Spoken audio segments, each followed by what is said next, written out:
Good morning, DJ and PK. It's 97.5 The Zone. Welcome in on a Monday morning. Well, Saturday night, the Aggies won at home, the Cougars won on the road, and then the Jazz shocked the Rockets, too. There was a lot going on. We're going to get to all of that. Plus, the Utah Hockey Club won yesterday, lost to the Kings Saturday, but bounced back and beat Vancouver, so now they're 4 points out of the last playoff spot in the West. For more, let's get to Adrian Denny and the best of the postgame show. DJ and PK, a big 2-1 victory for the Utah Hockey Club on Sunday evening at Delta Center in game number 58, and the first time all season that they've had their complete lineup is Logan Cooley returned after missing 7 straight games. Sean Dursey reappeared for Utah on Saturday in Los Angeles after missing 52 straight games, and the team picks up a big victory over the team they're chasing in the Western Conference wildcard race, now within 4 points of the Canucks and that playoff spot. 8 seconds left. Utah circling a big win here. 3 seconds. They send it all the way down. Game over. Utah takes 2 points in regulation against the team they're hunting in the Western Conference. A 2-1 win for Dylan Guenther, Logan Cooley, and the Utah Hockey Club. Is Utah now 4-1-2 in their last 7 at Delta Center, so the home wins and the home standings points are starting to add up. Game 2 of the 4-game homestand Tuesday against Chicago. Thursday, Minnesota will be in town, and then Saturday, the Devils will be at Delta Center. But Utah taking it 2-1, and in Logan Cooley's return, he gets his 16th of the year, 2 minutes and 8 seconds after Vancouver took a 1-0 lead on the power play in the second after a scoreless first. This has been a very good defensive team in Vancouver. High shot, tips in, and they score! Marino had the drive. It was angled in. Cooley gets the tip in his return to the lineup. Utah just dominated shots on goal in this game. 32-15, holding Vancouver to less than 10 shots at even strength, 5-on-5, as they had 6 of their shots in this contest coming on the power play. But it would be the Utah power play that would come through and get the game winner. Cooley scored Utah's first. Dylan Guenther would score the second. The top duo in the National Hockey League, 21 and under. Logan Cooley, and now Dylan Guenther here with Sunday's game winner. Sergachev for Keller, left circle, pass across, Schmaltz, shoot, tipped in, and they score! The power play comes through for Utah, and it's 2-1. Dylan Guenther knocks it in.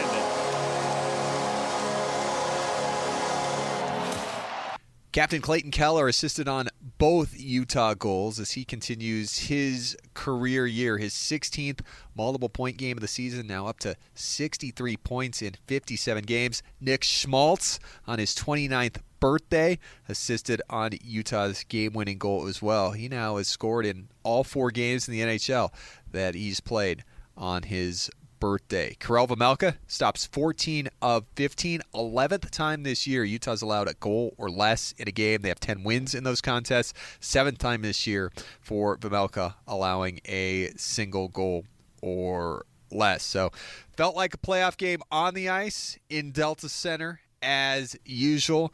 Crowd was going crazy all night long, knowing what was at stake. Utah now 2-0 on the season against Vancouver. These two teams will meet for a third and final time 2 weeks from Sunday in BC. But let's start by hearing from the kids. Logan Cooley back after missing 7 straight. He's now up to 44 points in 51 games after his 16th of the year. Rough, and then you come out and score a goal. As the game progressed, how'd you feel?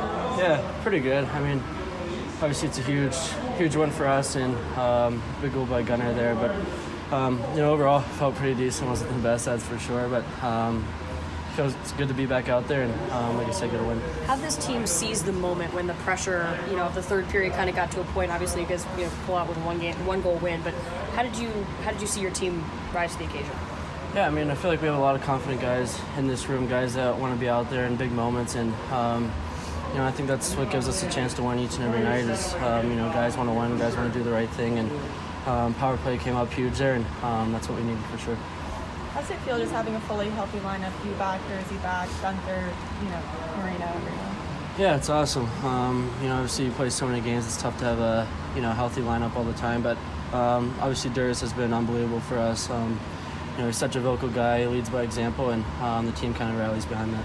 Phil Armstrong said that both you and Dylan Gunther are big players that come through in big moments. Obviously that's proven tonight. What's your response to a comment like that from Bill? Yeah, I appreciate it. But, like I said, I think, like our whole team, but I think, especially me and Gunnar, it's, the best players in the league. You watch guys like McDavid, all those top guys like to be out there in big moments. And for us, I feel like that's what we like too is, we want to help the team win, and whether that's, playing good defensively, coming up in big plays, scoring big goals, I definitely take a lot of pride in that. I feel like the younger players you included learn from games like this when they're kind of playoff atmosphere stakes in that way? Yeah, I think, this time of year, every game kind of feels like a playoff game. Even out there, there's not a lot of time and space out there. You got to be careful with the puck decisions and little things like that. But, I think each game you definitely learn a little bit and try to build on it. What does it mean to you guys to be playing meaningful hockey to cut that lead in the standings down to 4 points? Yeah, it's awesome. Obviously, that's what you play for. You play to, eventually get into the playoffs and one day win a Stanley Cup. And for us, that's what we're building for. And it's fun to be in these games. It's fun to be in these tight games, and especially when you're winning, it's the best feeling. How are you physically feeling just from the injury? Yeah, feeling a lot better. Each and every day, you're kind of gaining more confidence in that area, and felt pretty good tonight, and hopefully enjoy a day off tomorrow and be ready for Chicago. How do you not let your brain tentatively prevent you from doing what you know you can do with an injury or coming back from an injury like that? Yeah, I think in warm-ups you're thinking about it a little bit, and but once the puck drops, I kind of forgot about it. There's some plays where you feel it a little bit, but overall it felt really good, and you kind of just adrenaline rush, and you don't really feel anything at that point.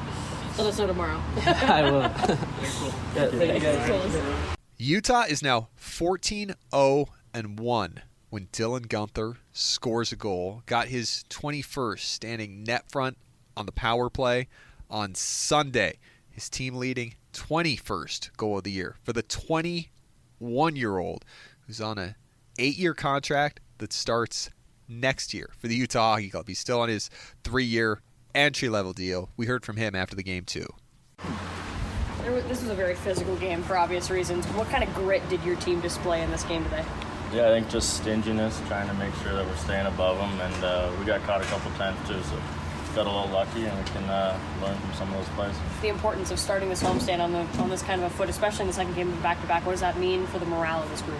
Yeah, it's huge. Everyone was kind of on a back-to-back, so we were all a little tired, but just finding ways to win games, I think, builds our confidence in those tight ones, and can just use that moving forward. Could you just take us through the game-winning possession there?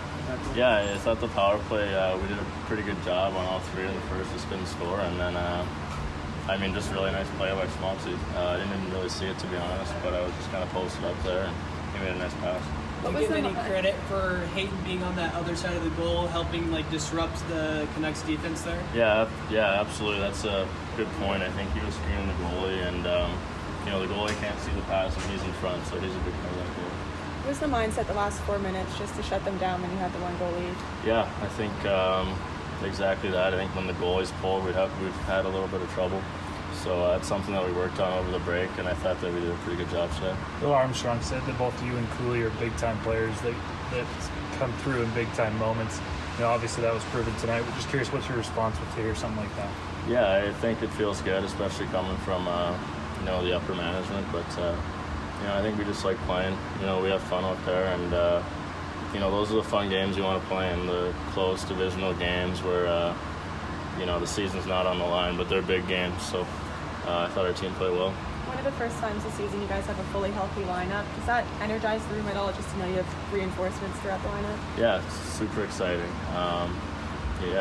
We're 60 games in, it's our first time, so I don't think that happens too much. We've been a little unlucky that way, but hopefully it stays that way and we can keep winning games.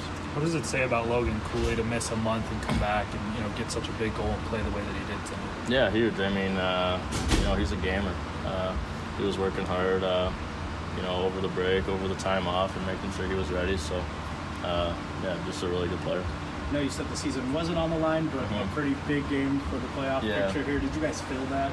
Yeah, I mean, it's a 4-point game. I think we were down 6, and 8-4 is a big difference. So, it's a big game. We're happy with it, but tomorrow's a new day, and just get ready for the next game.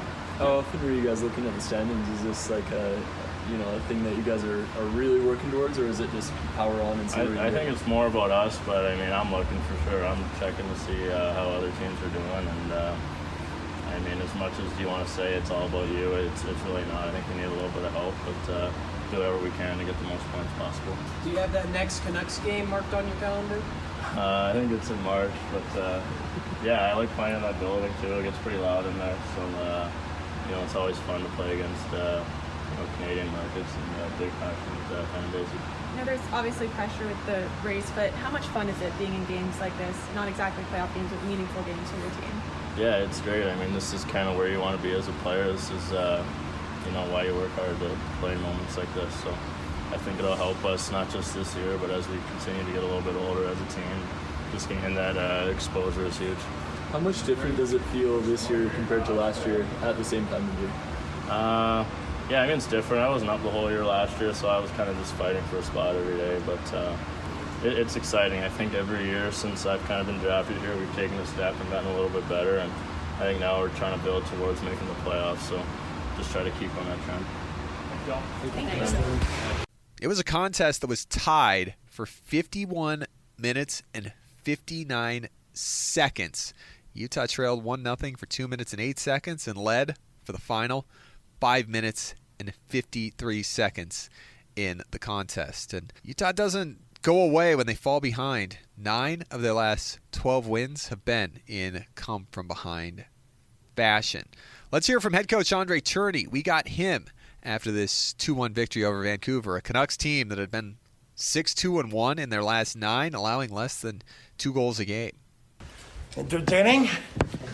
Yeah? Wow. Sorry. I forgot about that. No, are you sure? Yeah. Okay.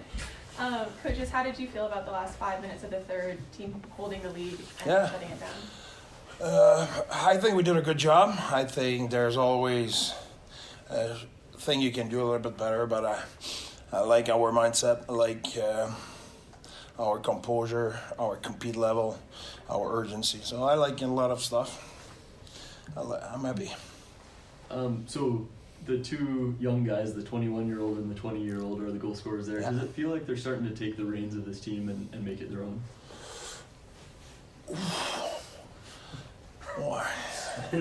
Pretty good play to lead to those 2 goals by a little bit older players. So I don't see our player with their age and their back. You know what I mean? For me, at the moment you make the team, now it's what you can do. How can you help the team? In which situation you can help the team?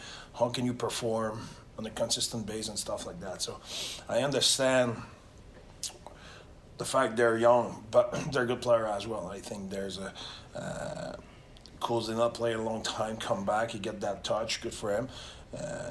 He will be better. He still have growth in his game. His game is not where it was.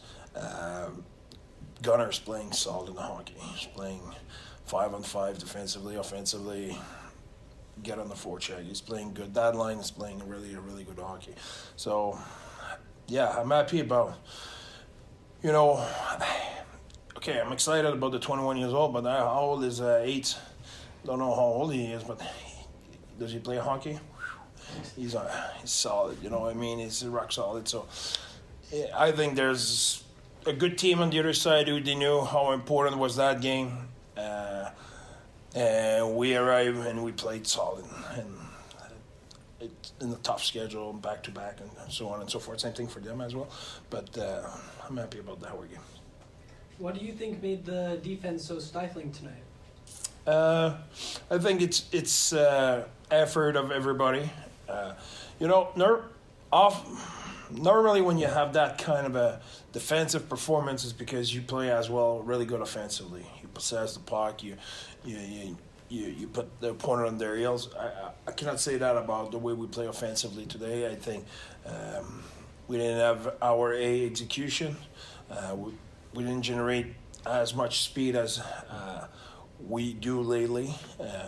But that highlight the point of how we played defensively. We blocked shots. We were stingy in our neutral zone, stingy in our D zone. So there's a lot of positive of the way we play without the puck today. I'm fully aware there's a lot of time left, but how much, just mentally, how much better does it sound to say 4 points down versus 8 points down? Much better. Much better. I seriously, that's now you're 4 points. That can go fast. That can, 8 points. Now you need to look at the entire schedule in the NHL to see this and that. So now Calgary is ahead of us, and St. Louis right there, and I'm right there. So there's a lot of team who are hunting for that spot, but we give ourselves a chance. So we want to play. We talked a little bit earlier about the age. There's an opportunity for us to learn, to grow. You look who was on the ice at the end of the game with the minute sum. You have Utes, you have Gunner on there with Curfew. So, there's a lot of young guys, and we talk about Sergey and Johnny like they were grandfather. They're 26 years old. So, that's pretty good. As a coach, is it nice to have the healthy lineup depth in terms of game management in nights like tonight? Especially in the back-to-back. Tuesday we'll play on the 3 and 4 night. So when you can, if you look Stanley's line tonight, they had moment, they had a few good looks offensively, and they were stingy defensively.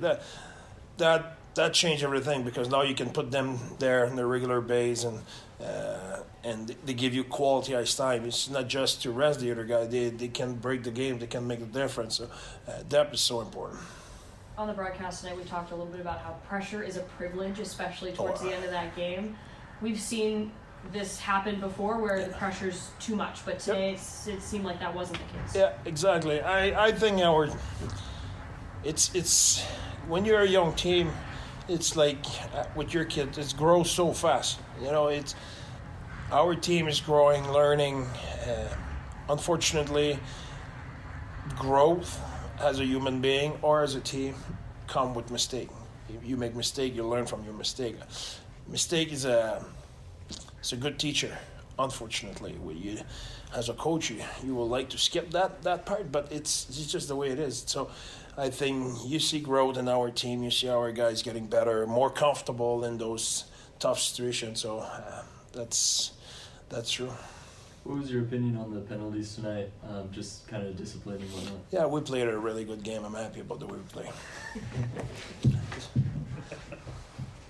How valuable is it to have a guy like Josh Stone on your roster who's unselfish and has just a ridiculous motor? I mean, the guy seems to always be flying down the ice. Good call, Cole.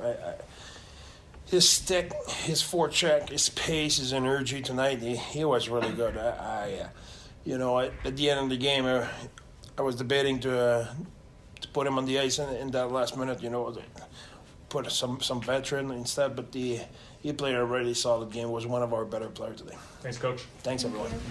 So Utah played that close, low-scoring affair with the Canucks and found a way to push through in regulation. And winning in regulation, that's so big because Utah gets 2 standings points and the game doesn't go to overtime, so Vancouver doesn't get anything for losing. You go to overtime and you win, the other team still gets a point. Tonight, winning in the 60 minutes of regulation, Utah gets 2 points, Vancouver gets none, with it now 4 points. The Canucks, who continue a 5-game road trip coming up on Wednesday in Los Angeles, while Utah continues a 4-game homestand. Sunday started 15 of Utah's final 25 games in the regular season that'll be played here at Delta Center. 7 o'clock Tuesday night, our next action with Chicago will be on the air here on 97.5, the KSL Sports Zone at 6. With Hockey Night in Utah. All right, there's the best of the postgame show for the Utah Hockey Club. Up next, the Utah Jazz and the Aggies and the Cougars. Stay with us. Good morning, DJ and PK, proudly presented by our title sponsor, Black Desert Resort, Utah's premier golf resort. Well, the Utah Jazz beat the Houston Rockets Saturday night. That was a little unexpected. The Rockets are one of the best teams in the West. The Jazz are one of the worst teams in the West, and yet the Jazz won. How'd they do it? Let's get to the best of the postgame show. True Jazz recap here on DJ and PK 97.5, the KSL Sports Zone. Jake Scott with you. The Jazz win over the Rockets on Saturday, 124-115. Huge night for Keontae George, 30 points, 8 rebounds, and 6 assists for Keontae. But 6 Jazz players were in double figures. Lauri Markkanen with a double-double, 23 and 10. Walker Kessler with a double-double, 11 points and 17 boards. And Isaiah Collier had a double-double, 12 points and 10 assists for him. Let's get to the post-game sound and start things off with Jazz head coach Will Hardy. That's a really, really impressive win for our group. That's a good team we just played. Outside of our free throw shooting, I thought that we outplayed them in almost every category, and that's a credit to our guys. You know, we won the paint by 30 points. They're a team that scores a lot in the paint. We won the glass by a lot. We held them to 8 offensive rebounds. They've been a team that's been a really, really good rebounding team this year. I thought our group met the physicality that it took in this game. Obviously, keeping our turnovers down to 8 against a physical defense like that, it gives you a chance to win.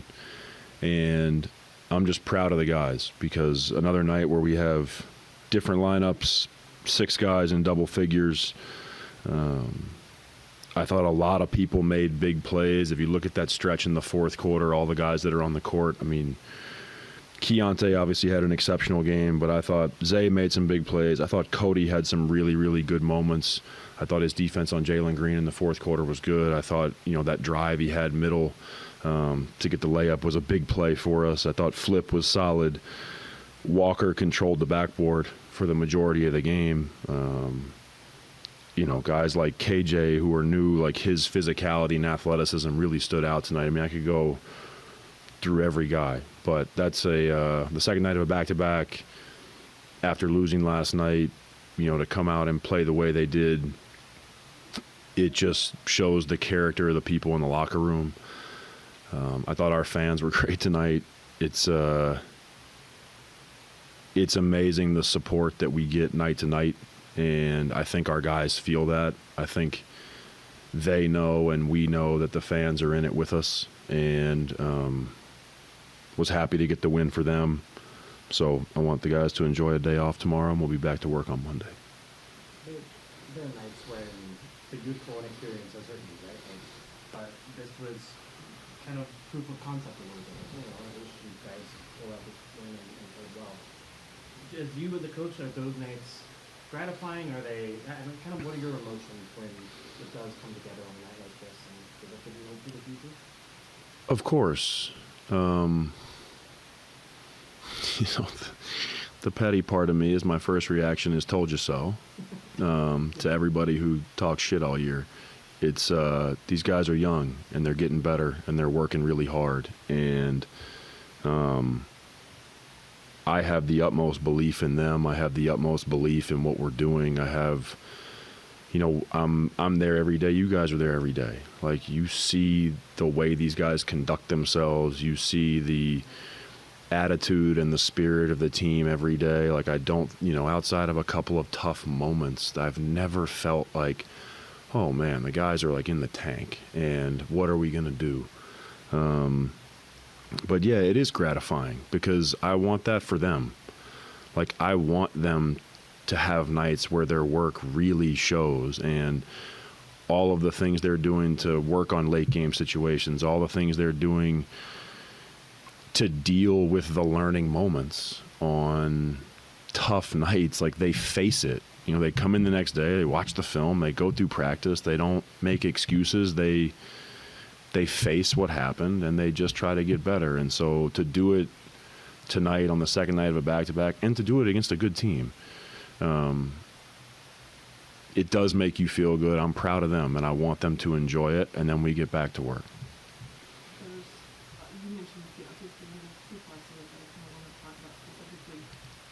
One turnover and then his ability to get different things and make all the shots. But how important are those two pieces particularly to the game? They're going to be big determining factors in whether he plays well or he doesn't on a night-to-night basis. The pathway to, he had 30 tonight. I don't expect him to score 30 every night, but the pathway to 30 is hard without free throws. And he does a good job of playing with angles. He does a good job of getting people leaning, and then he plays in a straight line after it and doesn't let them get back in the play.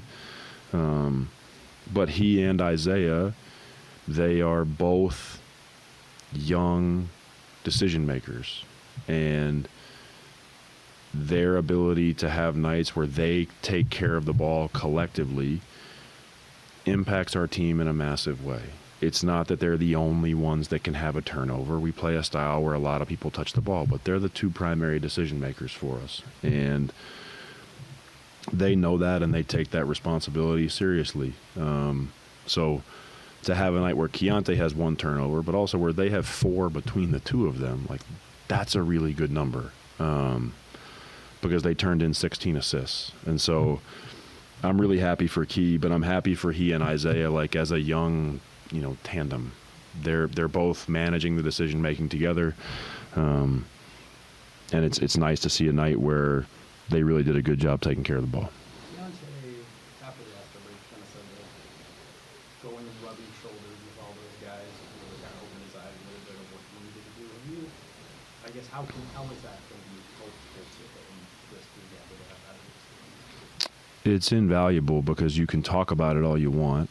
You can say things all you want, but when you see it up close and you get to actually hear it from those guys, what their routines are, you can see how they carry themselves, you can see the mental and emotional energy it takes to be a star player in this league. It's not for the faint of heart. And if that's really what you want, you have to be able to embrace the fact that it's going to be really hard and it's going to be tiring, and there's going to be a lot of moments where you have to hide the fact that you're not having a great day. And I think that he got to go and experience the weekend, be around a lot of those guys, all of whom he has respect for, and based on Keontae's age, some of them he grew up watching. And so it's a moment that he'll always remember, and it also is kind of one of those probably energizing moments where you see, that's what I want. They have what I want. They are where I want to be. And anything that those all-star level players say to a Keontae is going to hold so much more weight than something that I say, because they're living it, they're doing it. So it was a great experience for him. I know he had a really great weekend, and he definitely has come back refreshed and re-energized.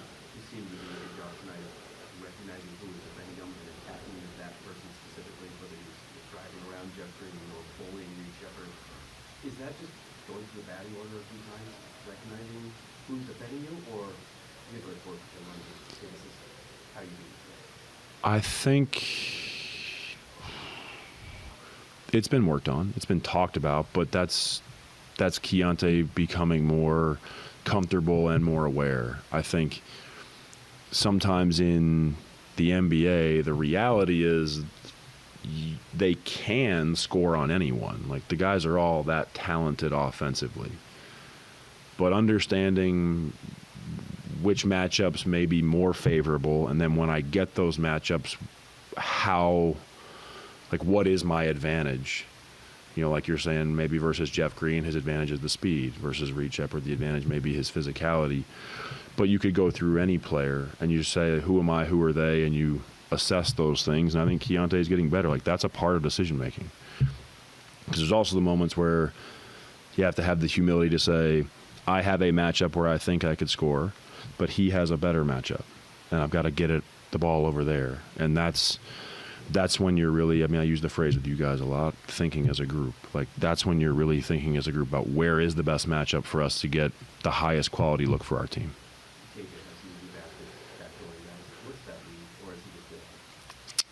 He's good at it. And cutting, something we talk about a lot as a group. It's an innate skill that KJ had before he got here, and so he's fit in naturally to some of those spots. My favorite one was the Keontae gets blitzed, ball goes in the pocket to flip, and KJ cuts the corner and Flip throws him a lob. Like, that play is something that read is something that we work on, but KJ gets the credit. He's been here. I don't think we've talked about that read since he's been here. We don't talk about every read every day. So that is Jazz head coach Will Hardy. Let's move on to the players and hear from KJ Martin. I mean, last game, just the altitude and everything. I was just trying to run myself back into, game shape. So did that last night. And this game I felt like perfect, like rhythm-wise. Obviously shots are going to fall. I wish I would have, hit more threes. But just me being able to go out and get up and down the floor and, like you said, just fly around, it felt good. Did you get a good sense, I feel like, especially in the fourth quarter, just how this team can run, everyone checking in, keeping that momentum going? What was that like? Yeah, no, that was like the first thing I noticed yesterday. Like, everyone was playing super fast. The pass, obviously in Philly, like, we played fast, but obviously it was like a lot of half-court stuff because Joel. And then my stint with the Clippers, like PG and Kawhi, a lot of stuff was at half-court also. And then when I played in Houston, we played fast. So, it feels good to, have a group of guys that like to get the ball up the floor, pass the ball ahead, because that benefits me a lot. Cutting and getting some of those backdoor lobs, playing off a playmaking big leg flip? I've been doing that since I was in high school, so it was just natural reaction at this point. I mean, I just try to read the defense, and whatever they give me, I go do it. So Flip said I like throwing lobs. I'm like, all right, well, if they trap you and you roll and the guy pulls in, I'm cutting it every time and just literally throw it by the hoop and I'll get it. Is there something refreshing about being on a new team and just playing instinctually? Like, maybe you don't know every play, you don't know everything, but you're kind of just free in your mind? Yeah, I mean, I talked to, the coaches and Will and stuff like that. Like, he said, like, ask questions, which I don't have a problem asking questions, but I told him, like, I'm going to go out and compete and play as hard as I possibly can. So just me going out and playing hard, it covers a lot of stuff. That's KJ Martin. He got this start, 11 points in 29 minutes for him. Let's now hear from Johnny Juzang. Competitive spirit and togetherness. We spend so much time together, and honestly, we have a lot of fun working hard and getting better and just focus on developing. So it's fun. The young guys were out there, and just so much competitive spirit and just playing together. So that's a lot of fun. What did you enjoy about tonight's game? Just the way you were able to impact either, whether it was defensively, making reads on fast breaks, just kind of getting into rhythm with it. Yeah. I just love to compete, so any chance I get to compete and go out there and, play to win is, all I can ask for, really. So, just being out there, it's a blessing. I love it more than anything in the world, so it's a lot of fun. And then also, you had told us KJ was a high flyer, but seeing him tonight, oh, my goodness. all over, just dunking. I mean, you already told us, but what was that like to see that? Yeah, the second one was ridiculous. I've been seeing KJ jump, though, since high school, really. Middle school, high school. So he's been having that. Really, I don't think he even really shown, really what he could do. So he's an exciting player to watch, definitely. That is Johnny Juzang. The Jazz win. They beat the Rockets on Saturday, 124-115. Next up, the Jazz take on the Blazers at Delta Center tonight. Tip-off will be at 7. Pregame begins at 6. There's the best of the postgame show when we come back. The Aggies and Cougars picking up big wins Saturday. That's next. Stay with us. Good morning, DJ and PK. It's 97.5 The Zone. Well, the Utah State Aggies did it. They defend their home court. They beat the San Diego State Aztecs. A nice win. Here's Jared Calhoun, Utah State head coach, after the victory. Coach, there's so many great storylines in this game. Dexter Akano, Dayton Albury. But this is a game that you really, I got to imagine, in that locker room said, this is a hell of a team victory here. Yeah, I mean, we told them at halftime, if you want to play in the NCAA tournament, we got to win this game. I mean, point blank. Like, if you want to play to the standard of what this program's about, playing in the NCAA tournament, you got to win your home games, right? So this will carry major weight with the metrics. And really proud of our guys. We could have gave up. I had to chew into them twice about playing defense late in that game because Boyd was unstoppable there for a while. But I give our guys a lot of credit. Yeah, you talk about Boyd. He did. He took the game over for about a 3-minute stretch. We were talking about the timeout. Stu called it a kill. 3 stops in a row. Got to get a kill. Can't remember at the 2.5-minute mark. And JC and I were like, man, you got to get a kill. And you do. You go 3 stops in a row. Talk about those possessions. Help. It felt like everyone was helping on the ball at that time. Yeah, we tried to get into different pick and roll coverage because Boyd's so good at getting to his left. We were so late in our drop coverage. We were too far back. Then we went ice, and I thought that worked a little bit better. But you just get to a point where when a guy's scoring like that, you got to say enough's enough. Yeah. You got to keep your chest on his. I thought we did a good enough job on our inch out. Some of those passes were high, and the sense of urgency picked up. You look at a guy like Dayton Alberry who came into this game. His last 3 games, he was 4 of 11 from the free throw line, and he ends up going 12 of 13. Those are. For a guy that's been 62% on the year, the biggest game of the year so far, and he steps up and hits it like that. And if you come up here at night between 8 and 10, he's in here shooting free throws, Scotty. So him and Mason work very, very hard. And Dex is a morning guy, so Dex is in here shooting in the morning.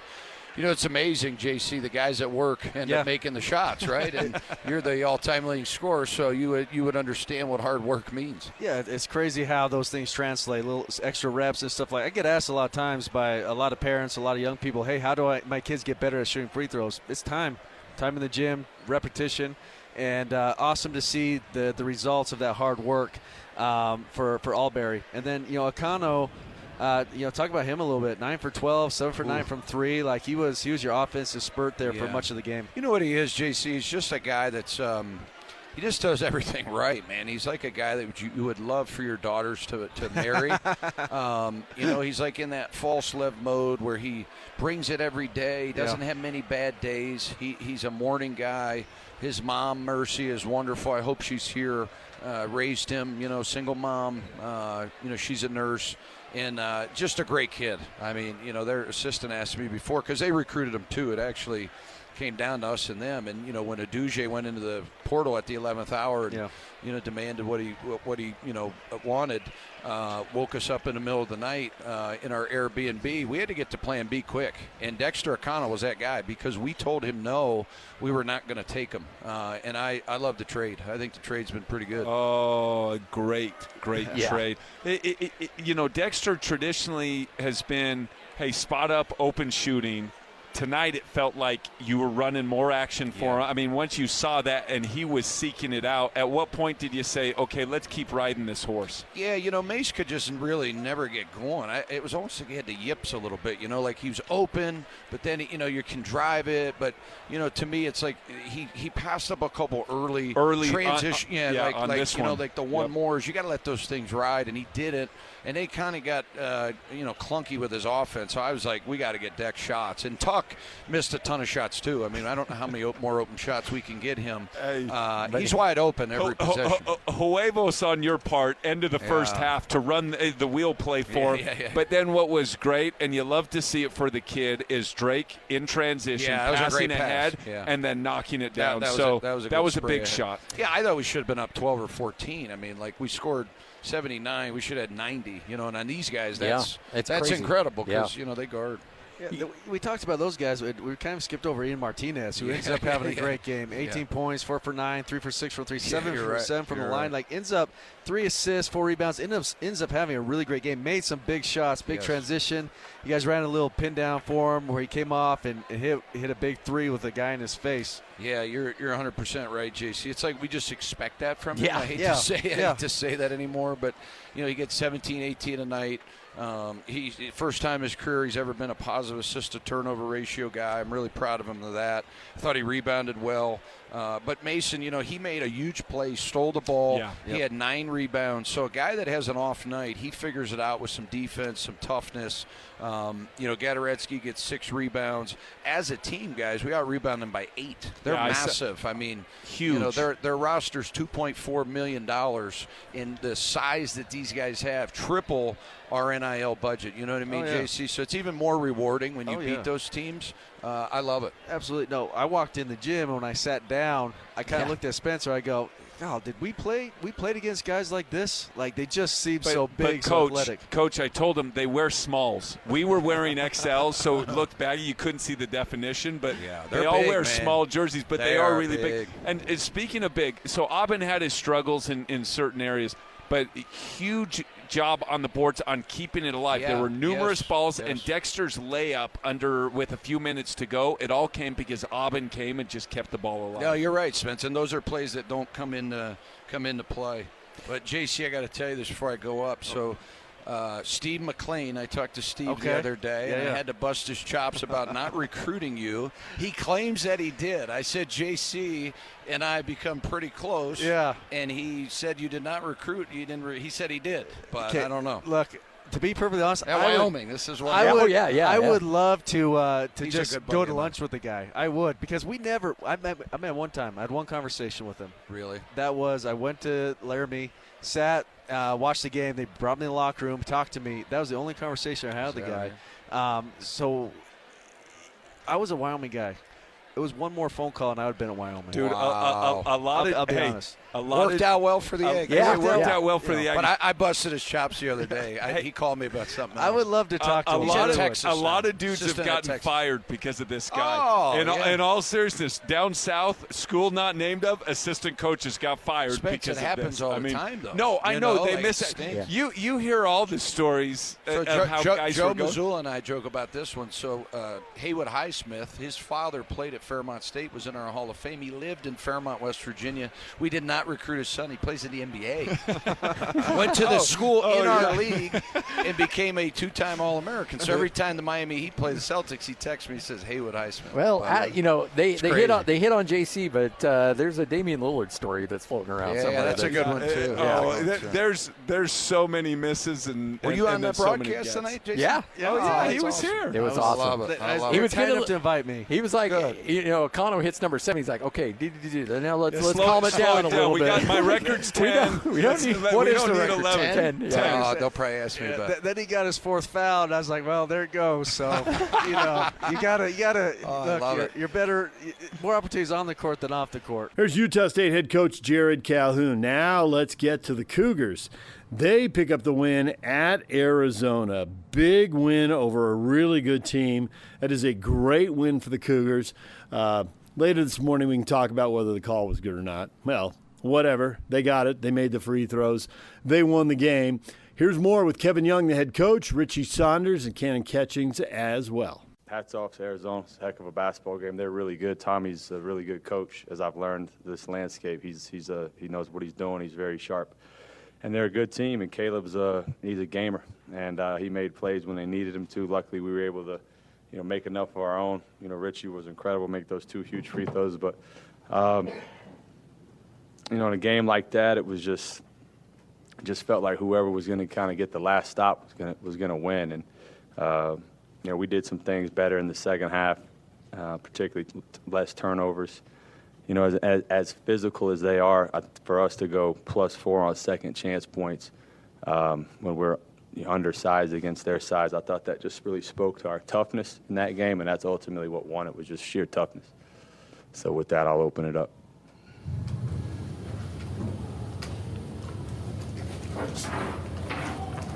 Kevin, how are you guys able to just take care of the ball so well in the second half after, I think, 7 turnovers in the first half? And what adjustments were made to get more opportunities? Yeah, I thought we showed them some stuff on the film at halftime that was certain things that we saw in their defense that we were certain matchups we were trying to attack a little bit more with a little bit more intentionality. I thought that was the difference. Was that the last play? The last play, was that the play you designed and you wanted? And what did you see before you planned it? Yeah, I mean, it's we were in a similar situation, less time on the clock at Utah, and I kicked myself for not having the right thing dialed up, and so it's something I've spent a lot of mental time on in that particular situation. And the play broke down, but ultimately we wanted to go to Richie, and he was able to make a play, and that's what you got to do in a game like that. Plays are great, but players got to make plays, and that's exactly what happened. Richie, could you kind of just, what was your thoughts on that play, and were you trying, drawing that foul? How did that work out, or were you planning to go that direction, or with it? Yeah, I mean, basketball's all a game of reads. They initially cut off what I was hoping for, a three at the top, but yeah, I mean, there's only so much time on the clock, and just trying to figure out how in the world to make something happen. Luckily, he bit a little bit on a shot fake, and was fortunate enough to get to the line. When the foul was called and you just missed a free throw previously, what was going through your mind to be able to make those two and finish the game to win? Yeah, I've practiced that. Since I was a little kid in the church gym, like that's what I practiced. And like you practice and you hope for moments like that, right? Where you can just step up and shoot those free throws. It's so loud and everything's on the line. Like that's why you play basketball. Kevin, can you kind of explain what this win means to your program and especially you in your first year? And just so much respect for good programs and good coaches, as I've learned, how hard it is to win in college basketball, particularly on the road, especially a place here. I was watching a game before our game back in the locker room, and they had a stat, and it was Arizona's home record over 50-some-odd games, and didn't give me a lot of good feelings when I saw what the record was. So to be able to win in this environment was huge. But, my message to our group is, whatever the next challenge in front of us, we're trying to attack it, whether that's practice, whether that's shoot around, whether it's a game. I know that sounds cliche, but that's really been the recipe for us, is to not, look any farther than what we have to do at that moment. And today, these guys were the challenge at hand, and we came in and took care of business. What happened in the handshake line? It looked like number 5 was pretty out of control. 5 for whose team? Not sure.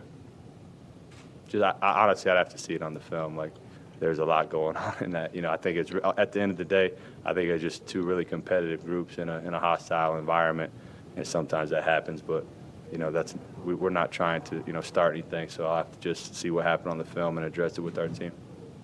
Cameron, a lot of people are going to talk about Richie's free throws, but your contribution was pretty good after, I don't think you scored last game, right? And come out here, and how are you able to do that?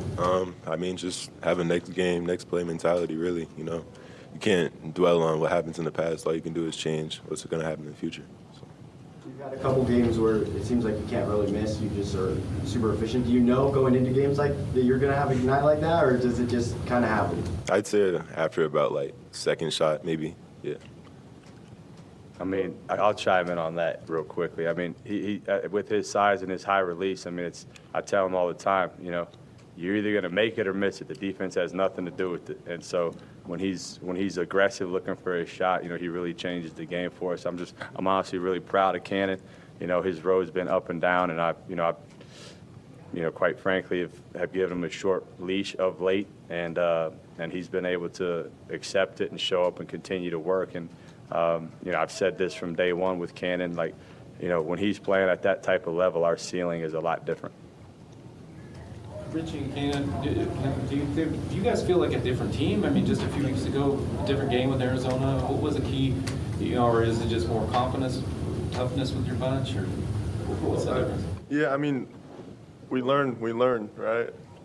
Every game you get an opportunity to learn, and we took a lot out of the last game. And moving forward into the games after, and including this one, and I hope you learn, especially in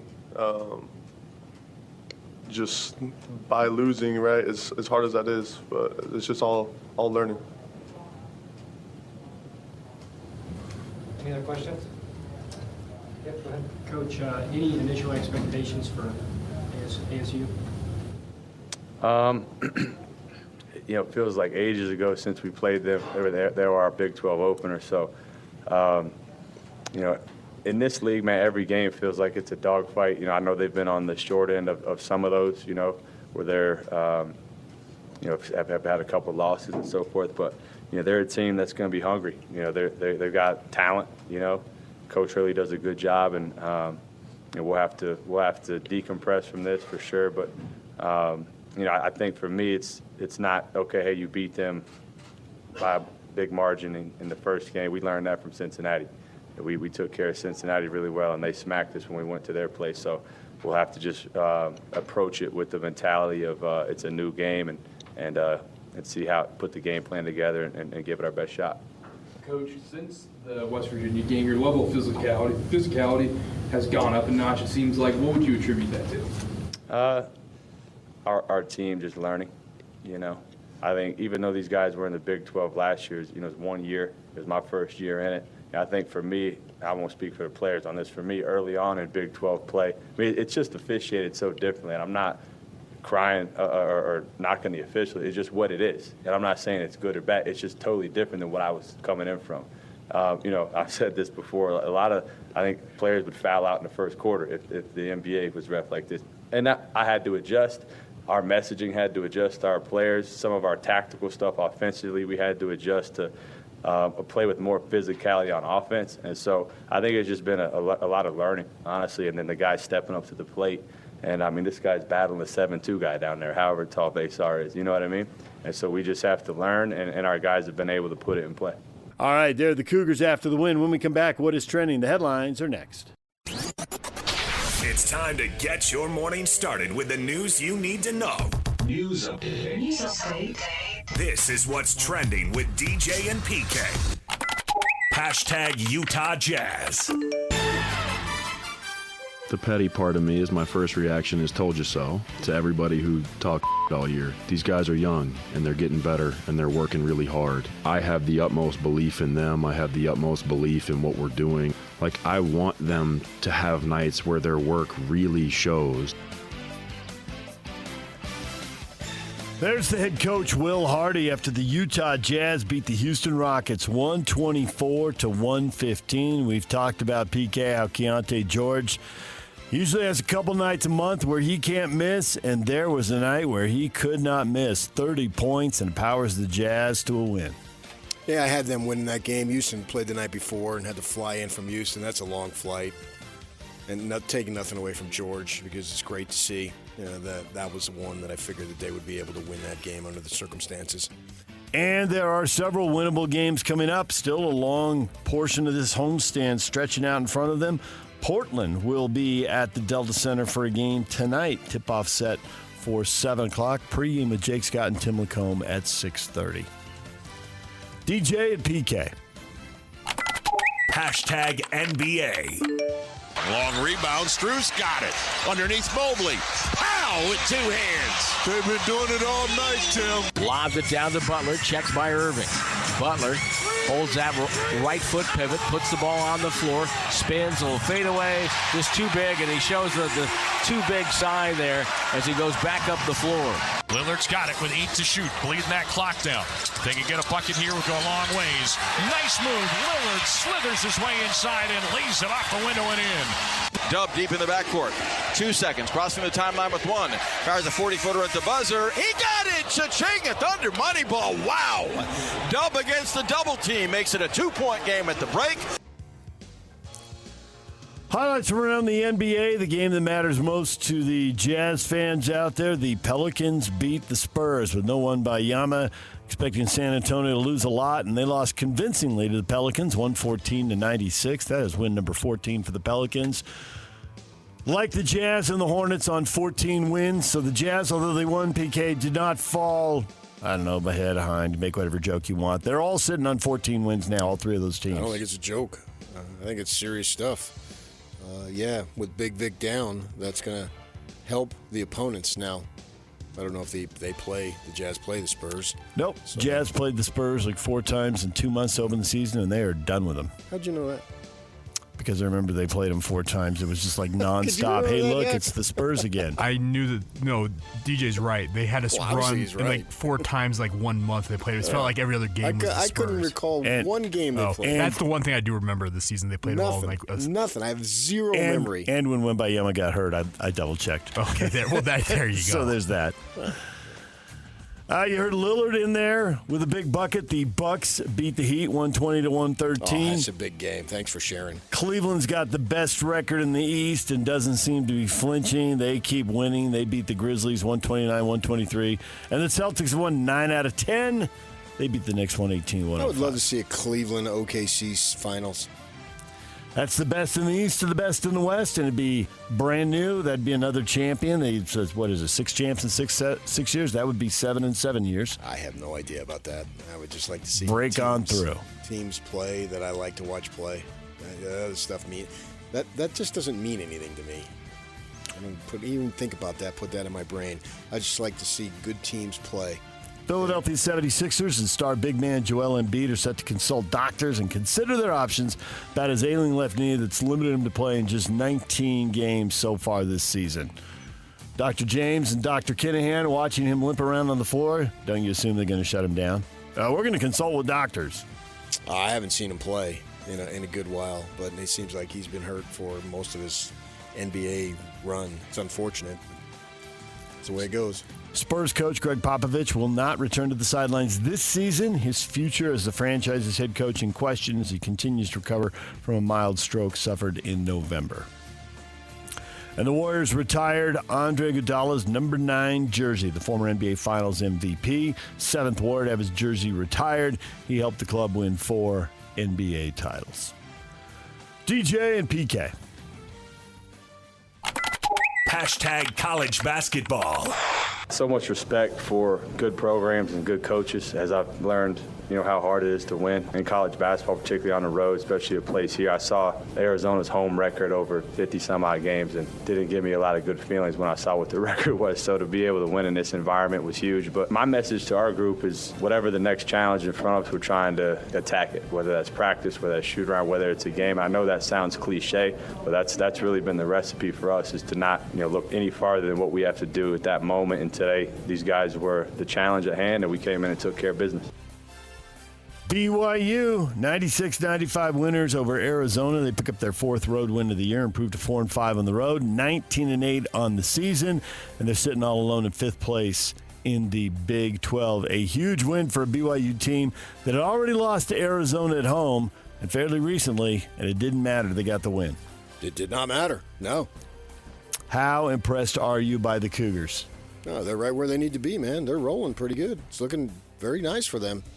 They got Arizona State coming up, a team they already beat at home. Obviously, that doesn't guarantee anything, as we just saw. But ASU's best player left the building in crutches yesterday. Their leading scorer, they kicked off. I would say Freeman's no longer on the team.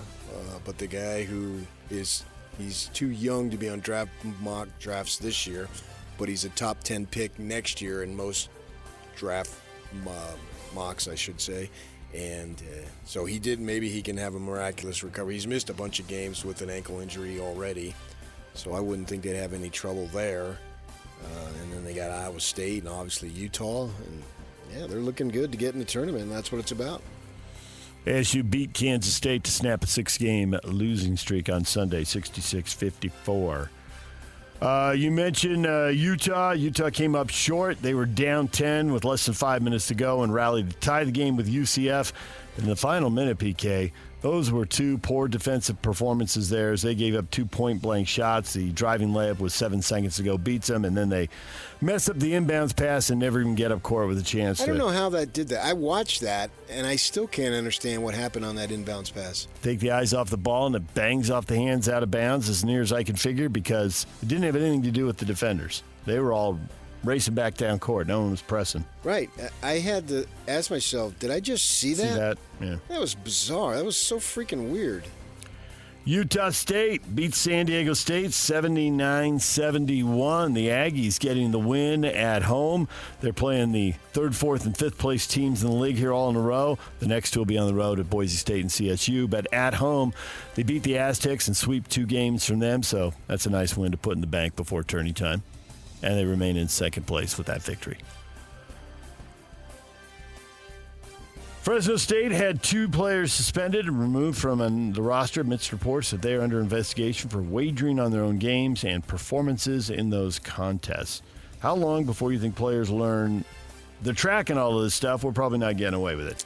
Start moving point spreads, they're going to notice. If you're asking 18 and 19, 20-year-olds to make great decisions when money's thrown their way, I don't think ever. We'll never not have it, but it's a regulated industry, and it most likely will always be discovered. DJ and PK. Hashtag NFL. Yeah, we plan on doing it, like an event thing, and where it'll be fun. It'll be more family, friends be able to come, because the only thing with going to the draft is just like, I want to spend those moments with my people, and you got to think, having everybody come out there, bro, it's going to be so expensive. Cost-wise, you saving a lot of money, you get to be around your people and all that. Like, it's not just me, that was able to get to this point. It's like a team. It was a team thing. It was a team of people that helped me allow to get to where I am now. So I want to be able to make sure I am able to enjoy that with everybody and nobody be in uncomfortable situations just for traveling and just to show support. That's Shedeur Sanders on his plans for the NFL draft. The former Colorado quarterback considered to be one of the top 2 QBs in this year's draft. Cleveland at number 2, the Raiders at number 6, somewhere in between. That seems to be the range he's consistently being projected to land in. The Rams have granted quarterback Matthew Stafford's agent permission to speak with other teams about his market value. Stafford's team and the Rams have been discussing a reworked contract. If they move him and move on from him, who will they get? Seems like keeping him is the best option for next season. But maybe they can make a smoother transition to the future if they jettison. Seems pretty risky to me. Aaron Rodgers. That seems to be where most people are settling, yes. DJ and PK. Hashtag college football. Nebraska-Tennessee home-and-home series set for the 26 and 27 has been called off by Nebraska, canceling the series as they look to get 8 home games in 2027 amidst renovations to their stadium that could impact attendance figures and revenue generated. So forget the Tennessee game. I was looking forward to it. DJ and PK. Hashtag golf. Hashtag RSL. The game of football is about moments, and at 2-0, you're still in the game, and I think it's a little bit of, obviously, fatigue is a big factor, and trying to rotate these guys in order to make sure that we're fresh for both competitions has proven to be very difficult. Flying 3 guys in that weren't even on the trip to Costa Rica so that we can have numbers to play in this game was tough, and so I think it's just about getting everyone in together, and again, to learn from this moment. That's Pablo Mastroeni after RSL gives up 3 goals in the last 20 minutes and loses at San Jose 4-0. They have not even really threatened to score. They got a couple chances out of Diego Lin in this game, but they have got to bring in a number 9 and fill in that DP spot. They need to bring in a backup. Number 9, DP. Yep. They need a striker we big get it. time. You know soccer. They now need a goal speak to the scorer. common people. They need a goal scorer. That's 2 games, no goals. Well, if they're whining about the travel and all, why not prioritize one over the other? Yeah, and not fly all the guys down there. Fly in 9 new guys, 11 new guys. How many changes are you going to make to the starting lineup? I guess it ended up being 7. Where's your priority? Which one would you rather win? They're trying to do it all, and I don't think with this lineup they have any chance of winning the Champions Cup, so prioritize Major League Soccer. Yeah, man, I just hope they get a number 9 and get off the nil on the striker and the kit on the 18 in the boots. in the box and The touchline. Yeah, whoa, man, I gotta bone up now. DJ and PK. Hashtag golf. Brian Campbell wins it on the second playoff hole, the Mexico Open. He goes 20 under, and he looked like he lost his drive into the trees, but a pretty fortunate bounce put him back out there where he could get up to the green and win the tournament. Well, you get inside the leather. You got to drain the gimme, and the pitch. You just have to, just flop it. Patrick Fishburne missed the cut after shooting 6 under Thursday and then 6 over on Friday. I know golf people. You can trust me when it comes to golf. DJ and PK. Hashtag NHL. Nice shot. Tips in and they score. Marino had the drive. It was angled in. Cooley gets the tip in his return to the lineup. Tied at 1 here at Delta 16th of the year. Sergachev for Keller, left circle, pass across, Schmaltz, shoot, tipped in, and they score! The power play comes through for Utah, and it's 2-1. Dylan Gunther knocks it in.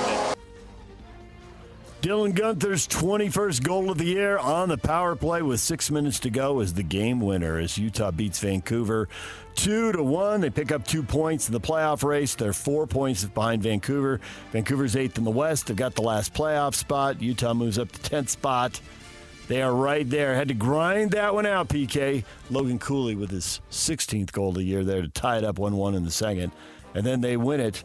That was a tough victory. It's too bad they couldn't do something against the Kings on Saturday, but they'll take the split for the weekend and continue at their appointed game pace. Yeah, it's just too bad. It's very bad, very bad. But I like that Gunther just kind of cherry picking right there in front of the nets there and tips it in. It's like getting an offensive rebound there. Washington Capitals legend Alex Ovechkin had a hat trick to draw within 13 goals of Wayne Gretzky, and Barrett Hayton had the first hat trick in Utah history on Saturday night. So, hat tricks everywhere. Awesome. Keep them coming. What is Trending is brought to you by Shamrock Plumbing. There's no job too big or too small. Get the personal touch with Shamrock Plumbing. DJ and PK coming up. We got Utah Jazz tickets to give away. We will do that at 8:30. We got a 4-pack of tickets to watch the Jazz and the Sacramento Kings Wednesday night at the Delta Center. And coming up at 8 a.m., we'll talk college hoops with Steve Cleveland, former BYU basketball coach. DJ and PK, the question of the day is next. Ladies and gentlemen, may I present... This is JJ and Alex. That's what I'm going to do. I'm going to invent a food line that you just invent by putting stuff in your pocket, and that's how it gets heated up. No need to We don't need appliances. Yeah, put it under. But have you ever seen those like Indian street food Instagram videos? I go down that rabbit hole sometimes. What does the algorithm say about us? know. There's some weird stuff that pops up. Mine is all sports and food stuff. That'd be accurate. If I had to guess, that would probably be accurate. And I do the thing, too, where I'm like, I like that recipe. I'm going to send it to myself. And then I see myself in the mirror as I walk by something in a building. I go, who are you? What are you? What's your problem? That's me. I've started to do that. I send myself Instagram recipes that I can try out on the weekend. I've become like a segment on Studio 5, breaking it out. And I saw this on Instagram. I wanted you to try it. My goodness. You start your own cooking show. Oh, I like to cook. I'm one of those guys. Can you do a cooking show on the radio? Catch JJ and Alex afternoons from 3 to 6. Presented by G2G Bars on 97.5, the KSL Sports Zone. DJ and PK, it's 97.5 The Zone. It is time for Hot Takes or Toast. BYU beats Arizona on 2 late free throws by Richie Saunders. Ref's call is controversial. The handshake line heats up, and the crowd chants bleep the Mormons. The AD issues an apology. How about that for a trip to Tucson and one basketball game? That was a great game. I mean, it was so entertaining. Back and forth, high scoring, tons of great plays. And they got one there. Saunders sold the call, and he got it. And he made the free throws. Just because you got the call, they've had 2 or 3 other guys in those situations clank, clank, and clank. And he made them both. In the, I would put the Huntsman Center as a little more hostile than McHale under the circumstances. So the second most. And there's some good crowds that are in this conference because it's a great basketball conference. And he stepped up and made them both. I thought, and I'll ask Steve Cleveland this at the top of the hour, I thought it was, without question, Kevin Young's best coached game since he's been there. And he's talking about, if you listen to him, about how he's learning. And I think we underestimated that, and we shouldn't have. We should have allowed him to grow a little bit. Because he's in there. He hasn't played any games with these referees, so he has no idea for the flow, and he's talked about that.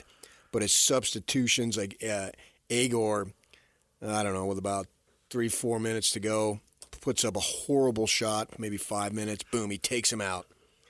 He should have been taken out. It was the guy, not a good three-point shooter to begin with, and under those circumstances, it was an awful shot. But then he puts him back in. He doesn't bury him completely. And he's managed to, not nurture Catchings along the way. And obviously he had a big game. I don't know what Catchings is going to do, but if he wants to stay in college, I hope he stays here because he came here for a reason, and that's Kevin Young and the staff. And I think Kevin Young and the staff can get him where he wants to go. Probably hasn't been the freshman year that he thought, but he's had 2 big games here, and that's something to build on. I just thought it was a brilliantly coached game. Get the ball to Saunders. As I'm watching that game, I'm thinking one thing. Get the ball to Saunders. He's clearly your best offensive player. Let Hall touch it, and let Agor touch it if the situation dictates, because those two are good passers. But when the time comes, when it's time to put the ball in the basket, unless he's double, triple teamed and he has no other choice, let him do his thing. And he about the 92-90, 45 seconds left, and he is on the three-point line in the corner, and little head fake gets the defender to bite, and then that reverse lay-in, that was a pretty sweet move. How many guys were going to do that? Finish it, get the foul. That was a big hoop. Right. He's got it going on. It's fun to see. And, should they have made the call? This is going to go to the end of time. All that stuff evens out. I texted Yak, that one guy who runs the, GoWildcats.com, or whatever the hell it is. Jason Shear. Yak told me about that. Yeah, you totally cracked him up with that. Well, you made a good point. There were 6 straight tweets at the end of the game about officiating. Right. But to your point, what was the free throw disparity? 24-15 in favor of Arizona, and 7-2 down the stretch. Yeah. 24-15, yeah. So, and Arizona, the last 3-4 minutes, only had 1 field goal. The rest were free throws. But, when you're an Arizona fan, it's all you got. So you got to go berserk. Did you see there was a couple, because there's no students. Students, I think they put them outside. They watch on a screen. I don't even know if they let them in the arena. All the area is for the older folks. And there was one couple, and he kept, every time they'd come down, he'd scream to the referee, and he'd be doing this. Go back and watch. He wanted the ref to call carrying the ball. Yeah. I mean, he did it every freaking time. But that's their whole lives. Their football team has been pathetic, and basketball is where it's at. That's their big claim to fame. And outside of softball, where they went really, really good for many, many years, Candrea had it going on there. He was the coached the Olympic team. And this is their big thing. And so they go berserk and scream and yell and carry on about one call that didn't go their way, as if they haven't benefited a million times from the referees over the years. And if you're Arizona, it's basically, so what? Once that ball goes up in the air in March, who cares? Where did they finish in conference in the Pac-10 race when they won it all? Yeah, they finished 5th. I mean, they're about, as a program, the NCAA tournament. They've proven that, and they're going to go, and they absolutely deserve to go. There's no question about that. And they're going to be seated well when they go. Yeah, and then what do they do when they get to the tournament? So all this just exhaustive emotion over one call is the worst call ever. I have never heard of this Padilla guy, but now all of a sudden he's just the most notorious referee. And notorious is not a positive. It's negative. It's stems from notoriety. You don't want notoriety because that's a negative. Just giving you a little grammar lesson on your words here. And, I don't know that I make the call, but come on. Once you go with the refereeing, you have to then go with the refereeing the entire game. You can't isolate a single call, no call. I probably wouldn't have made that call, but Saunders sold it, got the guy to hip check him a little bit.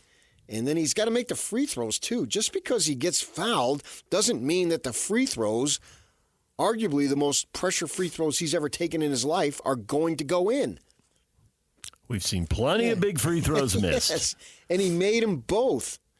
And to me, I guess Padilla made that call, and he was in his car, I think, according to Arizona fans. Yes. He's at the parking 200 yards away, and he was using binoculars to make that call, I guess.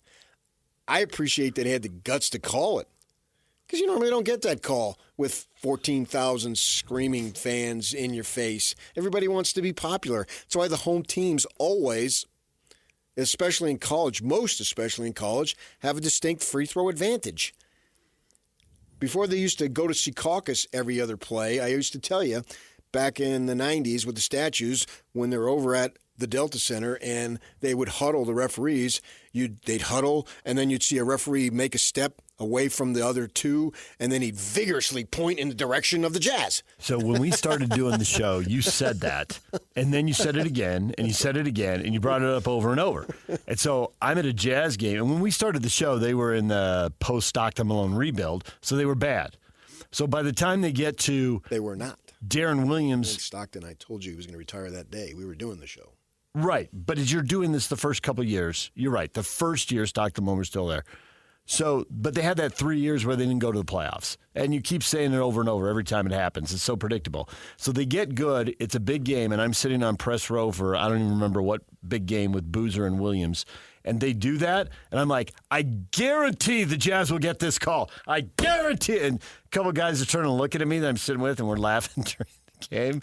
And it came out, and how did you know that was going to happen? I'm like, I just had a sense for these things. I totally stole the credit from you. Because PK's already told me like 80 times, and he's going to tell me 80 more times. I counted on him being right after 80 times, and you were. Yeah. They always do that. Now they can look, but, they like to, and they have to do it vigorously. If it goes against. Sell it. If it goes against the home team, they casually just nonchalantly. But they have to. Now they talk into a camera and a microphone. Yeah. So it's different now. Right. It was a call. Okay. But the Cougars played really well. And to me, to having one call that could have been a no call, and if I'm refereeing, I probably don't call that. But it got called. I'm more excited about that he made the free throws and that BYU didn't flinch because they had opportunities to flinch. All along the way. Didn't. Yep. That's the story of the game, not some stupid call. Jared says, amazing game. Two amazing coaches. If more college basketball games are like this, it'd be more fun to watch. That was great offense with teams that are willing to go up and down the floor and score. Yeah, when you get two teams scoring in the 90s in a 40-minute college game, that's a lot. And Tommy Lloyd went right after that. He said, this is a bad call. And then he goes, whatever. And I appreciate what he said. And then he talked about that they gave up way too many points. That's not anything you want to hang your hat on when you get to this time of year. And so I think he was more interested in that as far as that goes. And he talked about BYU, and he says, I've been coaching against these guys for years, which he has. Obviously, he was the lead assistant in Gonzaga for many, many years. And they did that, I forget what network did it one year, but it was like Inside Gonzaga Basketball. And they would show Lloyd, and man, he was doing so much of the coaching because I watched it because they were in the league and all that. So he's basically been coaching against BYU for 15 years. And, he talked about how they are older, and Saunders is a little older, right? He went on a mission, okay. And, I mean, he didn't make it sound like, it was just a distinct advantage. He was talking about they have maturity. He was making a point. And I got his point by saying they're older is that they're not going to be as rattled. That he wasn't saying, oh, my gosh, they've got just an unfair advantage. They're a bunch of old men who hold. I think somebody said, some coach said that That's an way old back. football complaint. Yeah, right. And they know how to hold. No, he wasn't saying that. He was just talking about the poise and composure that they have, given the fact that they may be a little older. For some of them, not all of them. Obviously, Catchings and Agor. One looks 14 and the other looks 13. Yeah, but Catchings, that was, and I think that's where Arizona's really got to kick themselves. How do you let a guy, well, first off, how do you give up 90-plus points? That's way too many. How do you let a team shoot 55%? That's way too high a number. Oh, yeah, Majerus would have dropped dead on the spot. And that was one of his teams. First stat he checks is opponent's field goal percentage, right? Even if he won, he would have gone berserk. Yep. And to let a guy who hasn't been doing much, hasn't been playing much, and when he does play, he hasn't been doing much. It's been a few weeks since he went off the last time. Baylor game, yeah. And he gets 14 points in 15 minutes. If he has 5 or 6 points in 15 minutes, you got a decent chance of winning this thing. That's where I give a lot of credit to Kevin Young. Stay with him. Keep him in the game. He's hot. Let him run with it. And he talked about, Young talked about at his height of, speaking of Catchings, that he can get that shot off. Let him go. I just thought that was a brilliantly coached game.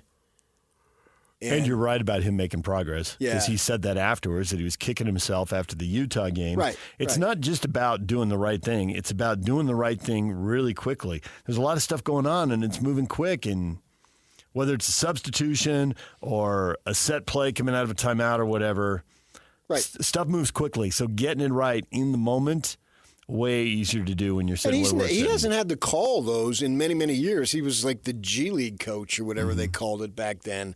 So you can be the greatest assistant in the world. That's another thing Majerus would always talk to me about.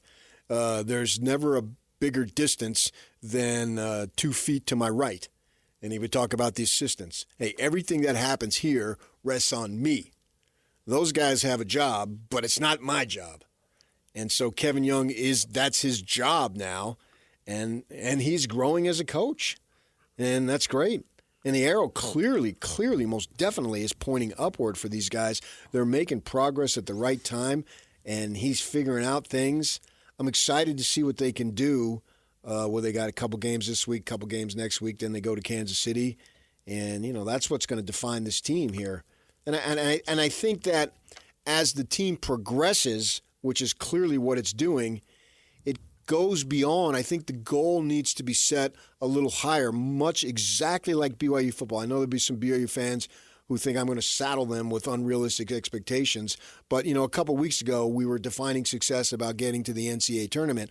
Well, for BYU football in September and most of October, we're talking about a bowl game. But when we got to 9-0, we're not talking about a bowl game anymore. We're talking about winning or getting a first or second for an opportunity to play, right?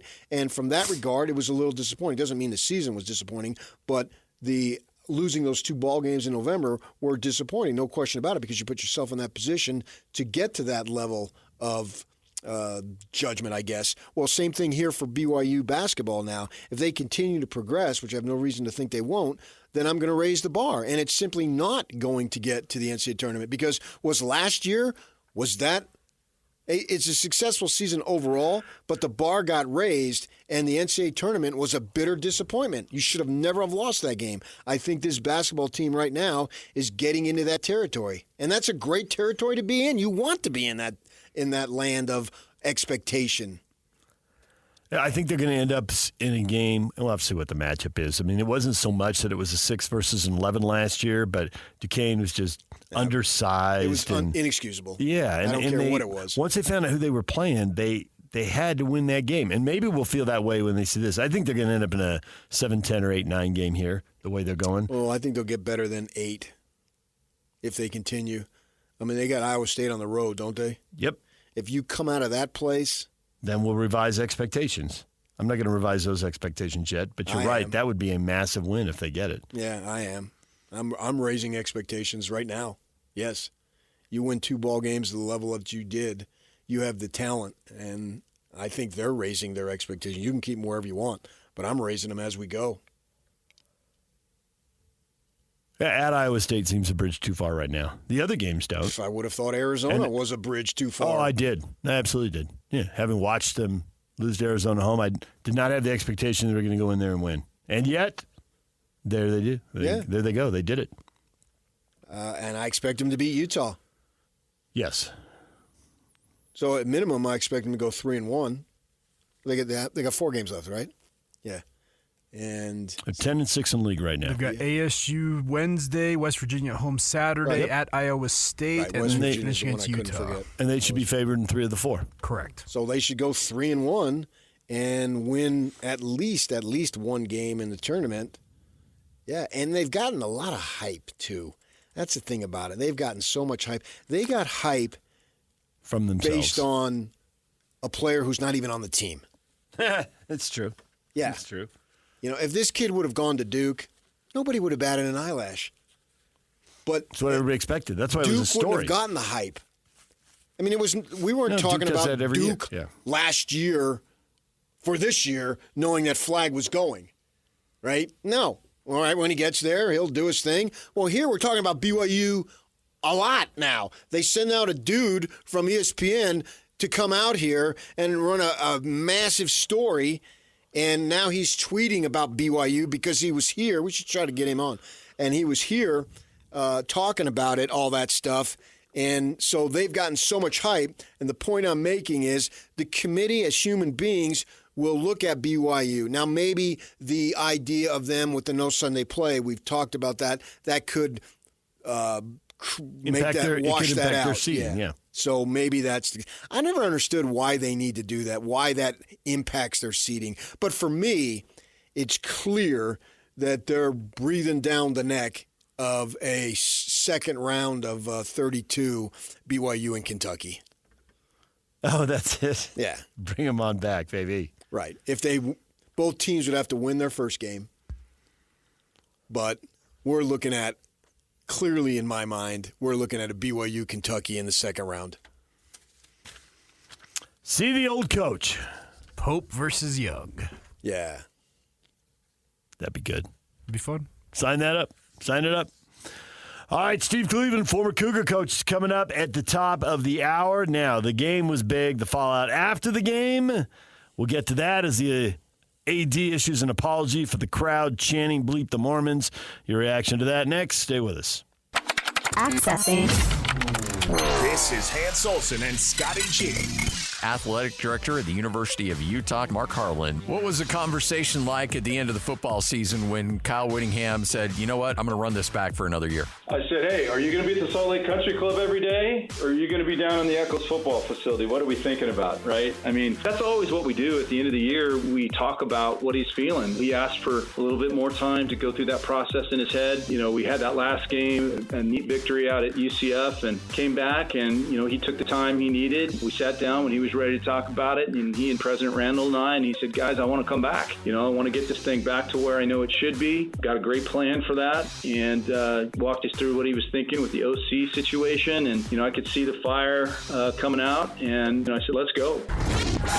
Catch Hans and Scotty weekdays from noon to 3 on 97.5, the KSL Sports Zone. The artist of the day today is Elton John. He was knighted on this day in 1998 by Queen Elizabeth. It's brought to you by Live Nation. For all the live concerts and events in 2025, check out livenation.com. Sir Elton John. Yeah, I have knighted a few back in my day.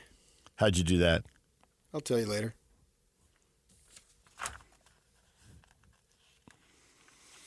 DJ and PK, question of the morning, part 2. We were just talking about BYU's win over Arizona. Helps their NCAA tournament resume. I saw one of the bracketologists saying that moves them off the bubble, and they are a 10 seed, if not a 9 seed, with a chance to move up. But there were also the chants from the crowd, and the athletic director ends up apologizing. So the question, are university apologies enough when crowds chant F the Mormons? Well, Aaron says, I don't really care. Honestly, I'm disappointed in 2025. That's the best they can come up with. I do find it fascinating, though, because if you replace Mormons in that chant with anything else, Muslims, Jews, etc., there would be rioting in the streets. I just find it fascinating. Kirsten says, no, because they don't really mean it. They're also showing their low IQ. What do you mean they don't really mean it? She does not explain that. I don't know. They don't mean it because it's some kind of mob group mentality, just going along with the crowd. Somebody means it. I mean, somebody's got to start it. Dustin thinks the student section should be banned for a game. The student section should be? Mm-hmm. Yeah, I think that's the thing that I would point to. I've often said this. You know, I have been to countless arenas and stadiums over this long run that I've been fortunate to have. And it has always bugged me when I see 40, 50, 60-year-old guys, and women for that matter, getting into it in a vile manner. You have no excuse. You're supposed to be the grown-up in the room. You're supposed to know better. It's a freaking game. It's college boys and college girls, if you boil it down. And I realize most of them are over 18, so they're legally classified as men and women. But nonetheless, if you're 30 years older than the people, what are you getting so worked up about? Right. And I've seen some horrible stuff by grown men yelling at college kids. It's ridiculous. So I differentiate the crowd being, if I saw a 50-year-old guy chanting F the Mormons, that is wildly unacceptable. And it's unacceptable on every level. I understand that. But somehow you expect poor decisions out of 19-year-olds, not out of 39, 49, and 59-year-olds. Right. And so the general admission, well, in this case, or the high rollers, as expensive as college basketball's gotten, should be behaving differently than the student section. The students, I can almost laugh it off. It's still unacceptable, so I want to make sure everybody understands that, because a lot of times I say stuff and it gets misinterpreted. Or I don't say stuff and it still gets misinterpreted. Or I say stuff and it gets blamed on you. And I especially can see it in football because I think football is more conducive to drinking. Because you sit in the parking lot for an hour or 2 or 3 or 4 before Usually, a game, depending on tailgating and kickoff times. Or basketball, you don't normally have that. You go to the game, maybe you go out to dinner beforehand, and you don't. Normally, you're not as loaded in basketball. Not everybody, but generally speaking. So football, and I don't know who was saying it. I wasn't there, but somehow it seems tolerable isn't, or acceptable isn't the word, but maybe understandable is if it's the idiot students who don't know any better and they're caught up, and the games ought to mean more to them anyway. But if I see, I think I saw it, some adults leaning over the railing under the tunnel that BYU was walking under, and if you're shouting at them, you should be banned. They should have cameras there, and 30, 40, 50-year-old, 60-year-old people should not be doing that. It's a freaking game. And plus it has a game that has no bearing on anything from the U of A's perspective. Not that should matter, because there should be a line and it shouldn't be crossed. But to your point, they're going to play far more important games. Yes. They are. This is a tune-up. It's not like in your sport. It's not a friendly. I'm not saying that. But it also is not a devastating loss that's going to prevent you from achieving anything that you want to achieve this season. I mean, you got 4 conference games to go and then a conference tournament, and then you'll be remembered by your NCAA success and all that stuff. And if you're in there playing in the Elite 8, who cares what happened on February 22nd or 23rd, whatever it was? And you lost a game by a point, and somebody made a call, and somebody made 2 free throws. Okay. So to get that worked up just seems so stupid. But I don't know what can you do as far as issuing a penalty. Should the conference get into it and say we cannot have that? Should they be then required to hold what? I think the classes beforehand? I think conferences should make it clear. I mean, obviously, BYU's been in multiple conferences over time. So, yes, conferences should make it clear, hey, that can't happen, and there need to be penalties if it does. What the penalty should be, I mean, what will make it, whether it's an apology or a penalty, whatever, what makes it stop happening? Nothing. Most of these incidents we've seen recently with BYU have been at places, non-conference game, Independence's football. They haven't gone back to Oregon. They haven't gone back to USC. They haven't gone back to Providence. When it happens inside a conference, there's a chance for it to happen repeatedly. I think most people think that would be a bad look. The conference, I think, would think that's a bad look. So how do they make sure it's bad enough it happened once in any location? How do they make sure it doesn't happen repeatedly? But I told Dallin Hall on Friday that these were bad people. You did. You were kind of joking, making an ASU joke. I wasn't. And you got to laugh. I don't like Arizona. In fact, I hate them. I hate everything about them. I hate their program, their fans. I hate everything. It felt really good for BYU to send those guys home. I see what you did there. We all got that. And that was spoken from an Arizona guy, Max Hall. That's a 15-and-a-half-year-old press conference now. But would you like me to go into it? Yes, I would, Max. That press conference can almost drive.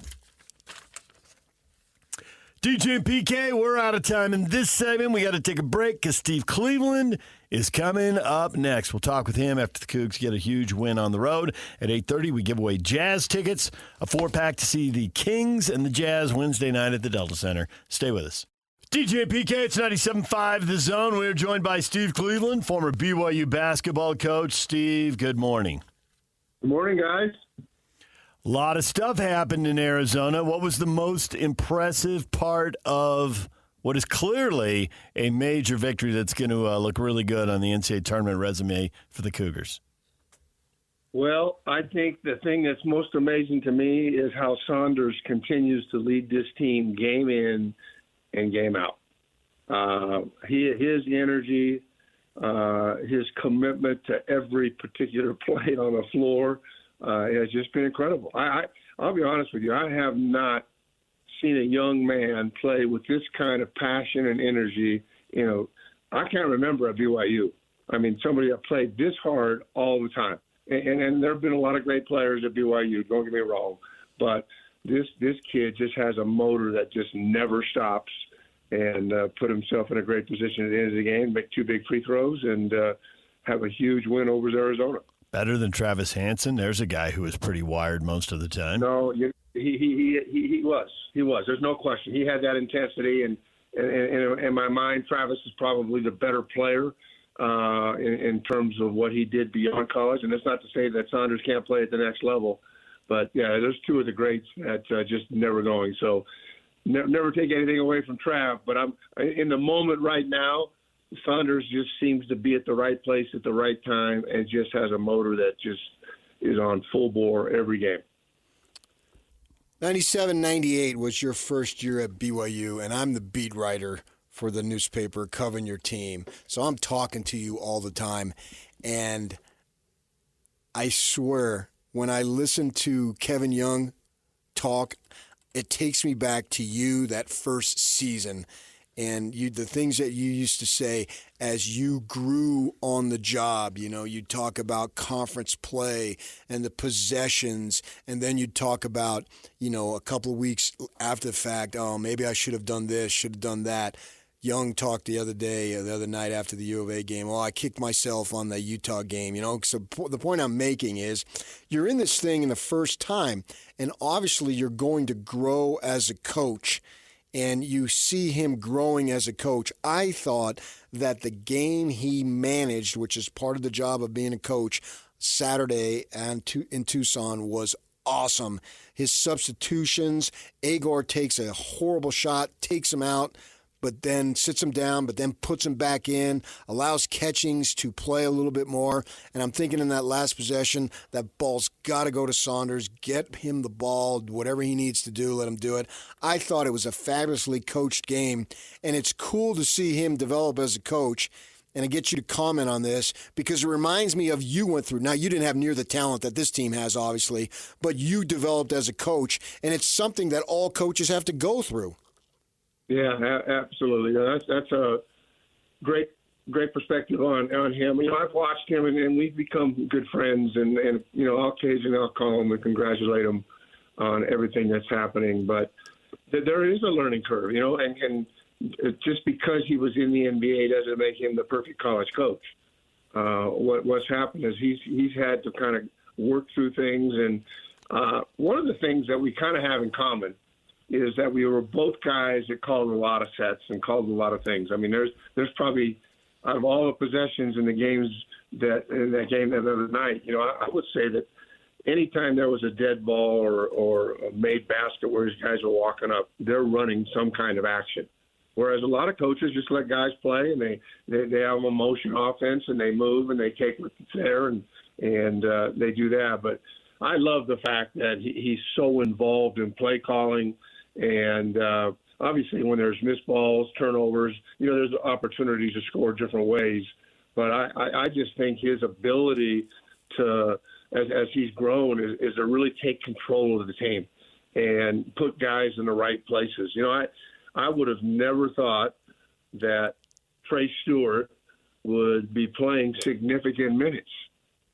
But I think one of the things that he brings to the team that they don't have is a very athletic defender that can guard pretty much anybody. And he's made some baskets, but that's something that you didn't see early on in the season. And yet here he is, you know, doing things. Mag, who's had a real significant contribution to this team, is another guy that's just a competitor. And Keita defensively is just a beast. And you got guys that really play hard. And I love the fact that he puts Yegor on the bench and sit and watch, because he still is. There's a learning curve for him, and I don't know what his future is in terms of the next level, but in my mind, he's got to learn to be a good college player. And everyone wants to talk about the NBA and talk about next level. Hey, he needs to learn how to be a good collegiate player to help this team, and coaches handled it well. And I think Catchings is kind of a guy that, early on in the season, he didn't take always the best shots, and he was really upright defensively, and he played a huge role in that win. I mean, 4 from 6 from the three, and seemed really calm and confident. So, yeah, coaches do learn, and Coach Young has had a vast experience at the NBA level, and now he's taking what he's learned there and realizing that this is a different game at the collegiate level. And I love how he's managed the games. I think that you don't beat a great team on the road like that in Arizona and not really make great decisions. And so it's fun to watch, and we'll see what happens. It looks like they're pretty much a lock for the tournament, and if they continue doing what they're going to be doing, and I think they will. I largely watch Utah State play, and I get their shot selection. I mean, there's always going to be bad shots, but I don't think there are very many, and I don't think there were even from the start. It was odd. The Utes, I still don't understand their shot selection. There's guys taking threes off one leg and floating left to right. It looked like bad shots to me. The Cougars, it looks like the shot selection has improved over the course of the season. There's still room for it to get better, and I wonder, they needed the points, so they're certainly glad that Igor Demon's logo 3 against the shot clock went in early in the half, but his shot selection is questionable at times in my mind. And when that went in, I thought, I wonder if that's going to lead to more questionable shots, that there'll be a little irrational confidence. And sure enough, as you referenced, he ends up being in and out of the game. What do you think about his shot selection and the trend of the team's shot selection in general? Because wasting possession on bad shots has knocked out a lot of teams in the NCAA tournament. Yes. I look at Yegor, and I look at him as, he's just kind of a young pup. And, obviously he played in development leagues in Europe and all of that comes with that. And I think there was always an expectation, this guy's going to step right in and do it. He's still learning how to play the game. And I think Kevin's managed that well, as you guys have both mentioned, that, he can't take bad shots like that. He has to be really, really smart with what he's doing. And then there were some questionable shots, but his numbers, against Arizona, 13, 2, and 8, tells you that he was very involved in that game and settled down. And I think the management of the team, the coaches, is just dealing with him. He'll come and sit down for 6-7 minutes and get a chance to watch the game, and then come back in and he's more settled down. But I think that the development of players, it goes on this year. I don't know how many games we got left here, but we played 16 league games, so we got 2 or 3 or 4 games left. 4. How many games we got left? 4? 4. They played 20. 4 plus the conference tournament. Yeah. So I think they've managed Yegor well. I think Catchings has really surprised me. For him to come in a game that big and hit 4 threes and never even think about passing there. I mean, he got it. He knew what he was going to do. We can say all we want about Saunders and everybody else, but if Catchings doesn't go 4 for 6 from the 3-point line, that probably surprised Arizona as well. They don't win that game. And that was a huge bonus for BYU. And Saunders and Mag and Keita and Yegor, they played well. But we're going to look at that game. That's probably had the biggest impact on defeating Arizona when that young man comes in and shoots lights out and on the road. Though I will say this, I think sometimes when I look at players and coaching for many years, I think guys are more prepared on the road. There's more a sense of fear and a sense of, we could compete here, and there's an attention to detail among the guys, that there's a togetherness and a unity that comes when you're on the road. And I think with younger players, it maybe even magnifies it even more, that they know that this is a big game. It's on the road, their attention, rather than at home when they may be a little more loose or make decisions that seemed a little bit inappropriate. But when you go on the road as a team, man, that locker room is tight and united. And we've got big games here to go and win. And we've talked about some of the teams that I've had, and even with the young teams when we first got started, and, to go to New Mexico and to go to UTEP, man, we had their full attention, and things have to go right. But what happens is that when guys are so focused like that, and then things start going well, it just kind of snowballs, and guys get more confidence. And I think that's kind of what I saw happening with BYU against Arizona. How much does Kevin Young have to play psychologist with these young guys? Because you want to get on them, but you can't bury him. Like, for instance, if you would have jumped in Travis Hansen's face, he probably was just, yeah, okay, I got it, and go with it, because he's an experienced guy, older and all that stuff. These guys, they look like they're young teens. I mean, they just look so young and wide-eyed, but yet they have so much talent that both of them will probably play in the NBA. But the NBA really isn't where it's at as far as the number one concern right now. So you got to make sure you keep their confidence while at the same time coaching them hard. One of the things that I was blessed is to have a great associate head coach in Dave Rose. And one of the things that I thought was really important, because when you're managing a game as a head coach, it's hard to just do everything as a head coach. And I've seen a little bit of this with Kevin Young's teams and his coaching staff. And I'm not close friends with any of those coaches, and I had a chance to go to a number of practices. But I like what happens when guys are really struggling, that Kevin might not have time to talk to Yegor, but an assistant coach always gets up, kind of sits down, talks with him, and manages that game in a way that seems really appropriate, and it instills. You can get into a kid, but you can also let them know that, hey, you're going to go back in there. Let's get, and I think when players, see the trust that coaches have, that, sometimes, a guy goes in for 2 or 3 minutes, boom, he gets yanked, and he never goes back in, But I think the role of assistant coaches in connecting and with players when they come off the floor is really important. And I'm sure that probably with most programs that's done, but I know that was important when I was coaching, and I've seen that firsthand with Kevin, where he'll have assistants come in and just they'll sit him down, talk to him for a little bit. He'll go to the end of the bench, get something to drink, and be ready to go back in. Because sometimes as a head coach, you can't do everything. You got things on your mind, and you're trying to work a game, and I think that was always seen to be really a positive thing for a head coach, to kind of allow his assistant coaches to have a role in really supporting and making sure that players' minds were right and that they're going to have a chance to get back in there and play.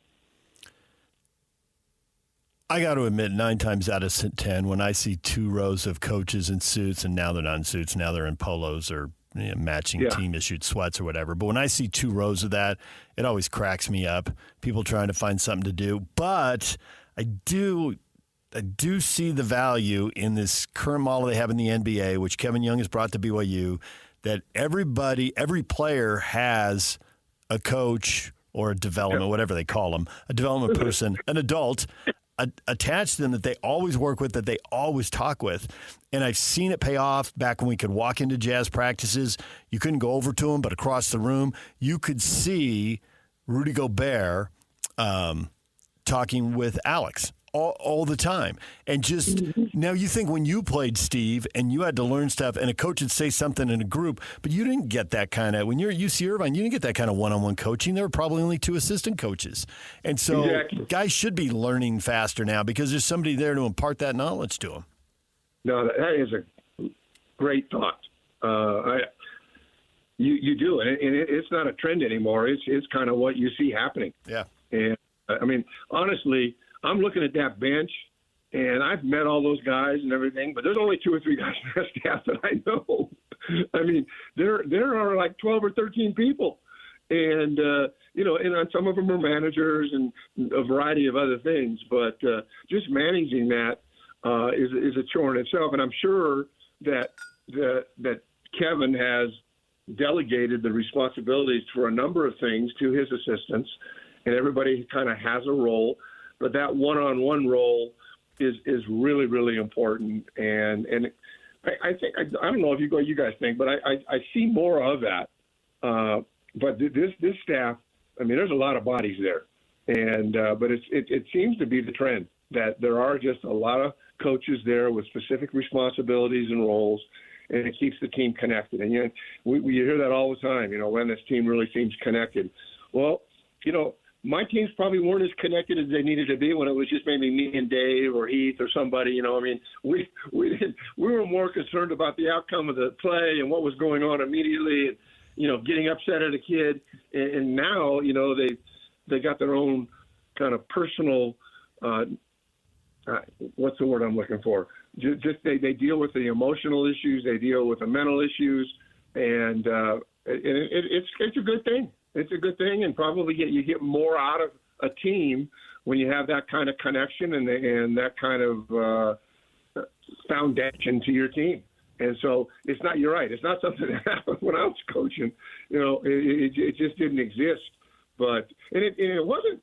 And I mean, I see the benefits of it, and I think it has improved the play, and I think teams get better quicker through that whole process.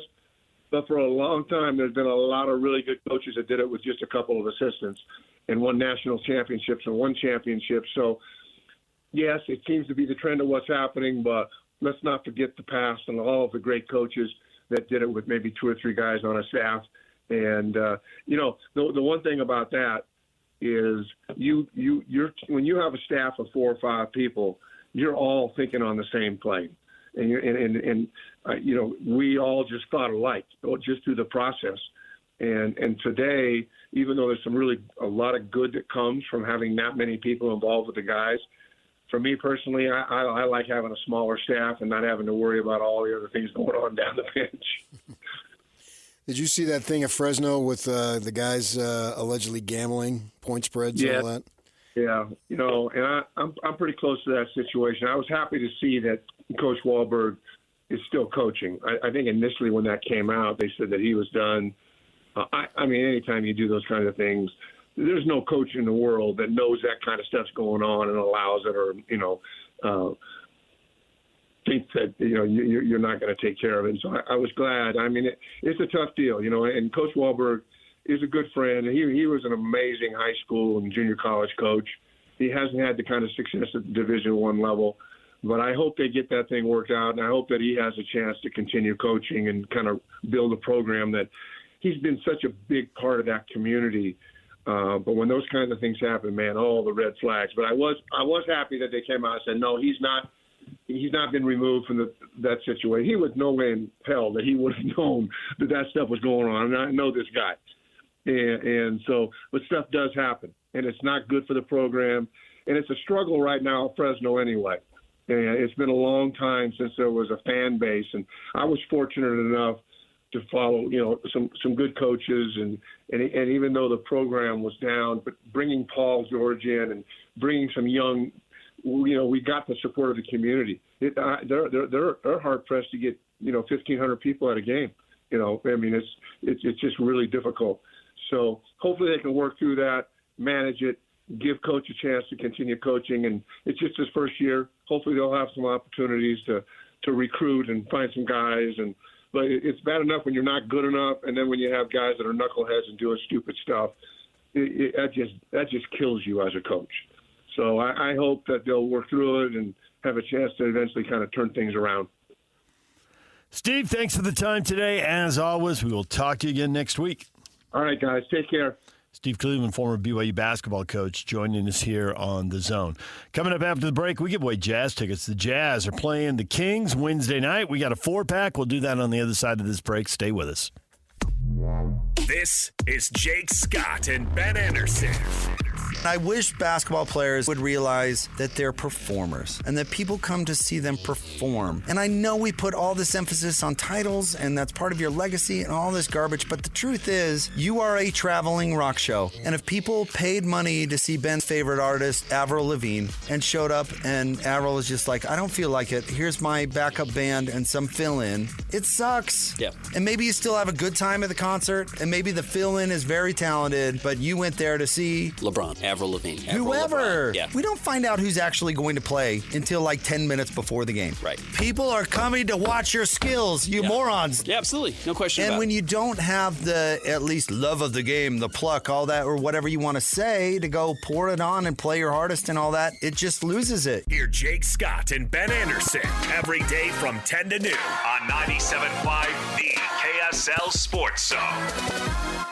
DJ and PK, it's time to give away Utah Jazz tickets. The Jazz taking on the Sacramento Kings Wednesday night at the Delta Center. Call right now. Caller 12 at 801-575-ZONE wins a 4-pack of tickets. 801-575-ZONE. Caller 12 is going to see the Jazz and the Kings at the Delta Center. 801-575-ZONE. Candy and Ronnie, have you seen them yet? Oh, they're so spaced out. If the Jets ever want to solve their quarterback dilemma and conundrum, they must get a quarterback in there by the name of Ben. That will do it. Last time they had anyone in there who really had a good run, it was Ken O'Brien, and then it was Kenny and the Jets. No. At least it rhymed. No. That's why I didn't go to the Super Bowl. No. It's just the playoffs. If you get a quarterback named Ben, and it'll be Benny and the Jets, and they'll be really good. People will know it, and they'll be talking about it. They'll be writing about it, and I will know it because I read it in a magazine. No. Cam and the Jets. No. Shadur and the Jets. No. All right. It's got to be Ben. Man, if Ben Olsen could have just stayed healthy. If only. Yeah, he would have been their guy. The marketing would have been insane, unreal. Just letting you do your thing, man. I just appreciate it. I smiled. But it's nothing to smile about. It broke your concentration. I'm talking about football here. I'm talking about putting a hand in the dirt. I'm talking about chiplock. You know, you with the jargon on soccer. Well, I can do it on football, buddy. I played freshman football. You didn't. Kid. Well, you said you never put your hand in the dirt, and we always tell you did. You played freshman football. Now you're pivoting and you're embracing. Yeah, but I had like a Lawrence Taylor position, linebacker, edge, bull rusher. I didn't have much of the rusher, but I ate a lot of the bull. All 115 pounds of 13-year-old Patrick Kenny. I was 129. 129. Tried to play high school football. Yeah. Same on the young side. That December birthday, your parents didn't do you any favors in high school sports, putting you in school a year early. I know. Could have held you back a year. If not 2. Yeah, I know. Yeah. Oh, I would have been something. Yeah, at the high school level. Still wouldn't have been a D1 player. No. You would have been a better high school athlete. You never know. I would have had the confidence. No. Every single junior on my baseball team when I was a senior was older than me. Right. But you never would have ended up 6'2", 245. Ceilings on me for? Because you would have been 6'2". What's his name? Altuve. What is he? Corbin Carroll. I was talking football. You're right. In baseball, there are occasionally smaller guys. Football. We were literally talking football with Benny and the Jets, and you know the jargon because you put your hand in the dirt. I didn't put. I was a bull rusher. How many times I got to tell you? He's stand-up. PK was a stand-up edge rusher. I put the bull and bull rusher. That part's true. That part I can't argue. I mean, I want to, but I got nothing. The bull and bull rusher. Yes. I can dig that. Yeah, right. Just like I'm putting the bull in sports radio. Is it suddenly 1973? I can dig that. Yeah. Can you dig it? Thank you, Shaq. Well, Shaq is in 1979. No, it was retro when Shaq did it. Now it's ancient. Shaq did that 20-plus years ago. And I put the bull in sports radio. The bull has followed me. That's also true. Yeah. Should I tweet again when Colin Sexton comes back? Because I did this last year. He missed a bunch of games. Uh-huh. Oh, he's going to miss a bunch of games now. And then he came back, and I said, it's good to see him back because I got tired of all the bullshitting. Yeah, go ahead. Send that out again. Recycle that material. But can you do it? Can you do it more than once? Oh, yeah. I've seen people recycling. 150%. I've seen people recycling material. 150%? Yes, people are absolutely recycling material. That's 50% over the possible. It must happen. You can't have more than 100%. If you recycle it a couple times. Then, it must happen. Yeah. They've got winnable games in front of them, and he is going to be reevaluated next week. He's out tonight. Actually, the list of players out tonight is huge. And Tonight? Oh, yeah. They're playing Portland. They can win this game. I didn't even get that. Where'd you get that? ESPN is constantly updating And they also put it out on social media, I think, last night. And it was extensive. Yes. Well, there were two I guys count who on were... you people for reposting. That's how I get my Twitter stuff because I don't follow anybody. There are two players who are probable. Kessler with an illness and Markkanen with lower back issues.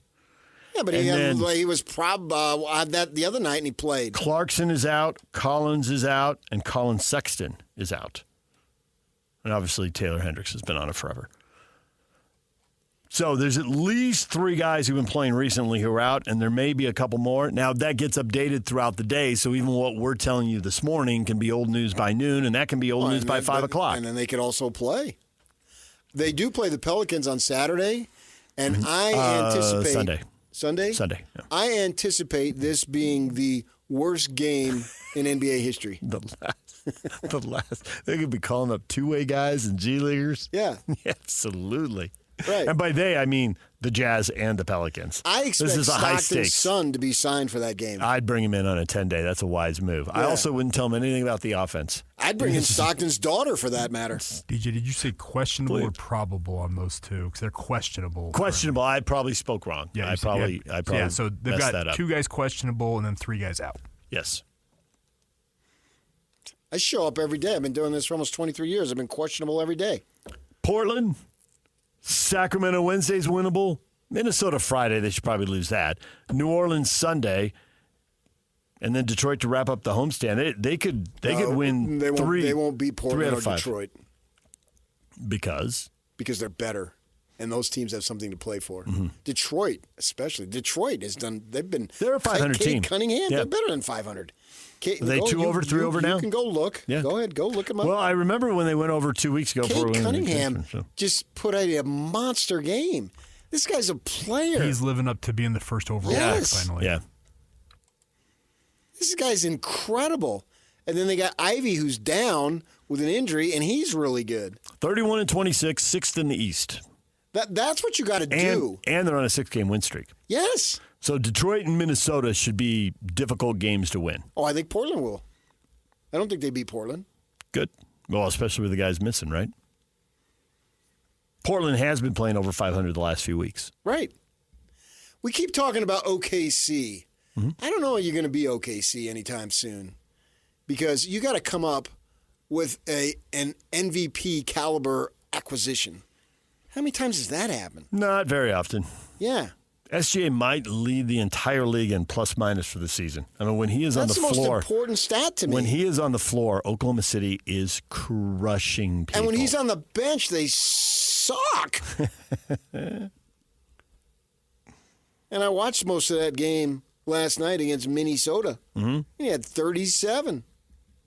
This guy's a slinky in the way he can contort his body and just do his thing, man. He's really good. Now, can they get the draft caliber players? Yes, but they're going to have to get lucky, too. Holmgren, they didn't get lucky. They're lucky they got second, right? They got the second pick, and there was a good player there. Yeah, so it was obvious. Mm-hmm. Take him. All right, I think anybody could have done that. But the Williams kid, I think, went 12th. Cody's brother. That's an awesome pick. OKC's done a really good job. Awesome pick. And then they get when they played here the other night, watching them. They're bringing in a couple of guys who weren't drafted. The Jazz don't have anybody like that. Like you look at Austin Reeves, what he's been doing for the Lakers. Where was he drafted? He wasn't. You got to find those guys, though. Right. Got to find your Joe Ingles. Got to find your gems. Now, they did that before. What's-his-face? Dennis did it. Mm-hmm. And Snyder had the relationship. He had seen Joe overseas there and all that stuff. But you've got to have – there's like 3, 4, 5 boxes that you have to check in order to be a really good team. Well, yeah, that's an interesting thing there. Are you good? Are you very good? Are you great? Because I think there's good teams out there that are building great records that they're not going to do it in the playoffs. They're not built for that. Yeah, but if you're just starting out, let's see. Oh, yeah. But what do you think of the Knicks? I don't give a crap about the Knicks. Okay, well, they're playing 650 ball. I think they're clearly a good team. Let me turn on every national show. I also don't think they're going to be in a conference final. They can win a playoff series. I don't know. I'd be surprised if they win 2. This is their first year with Towns, though. Yeah. Let's see how it goes. I'll be surprised if they win 2. Playoff basketball can be dramatically different than regular season basketball. So I don't know yet because he's been in that level. He has. So let's see what he can bring with this team at that time, how that plays out. I'm not looking at them saying, oh, man, they got no chance. Because you've only got one proven commodity over there in that conference. And that's the Boston Celtics. Celtics, who are playing great now. They won 9 out of 10. And suppose they turn an ankle, somebody, obviously. Right. I don't even want to mention names, but I mean. One of their key players. Yeah, you don't know. So I'm not. I wouldn't rule out the Knicks, because you just said conference final. But I'm more interested in about the younger teams. Now, the Knicks are a veteran team, and they added a veteran player. Mm-hmm. There are many ways to build. This team isn't in that situation yet. Even if they added a veteran player, they still got too many young guys.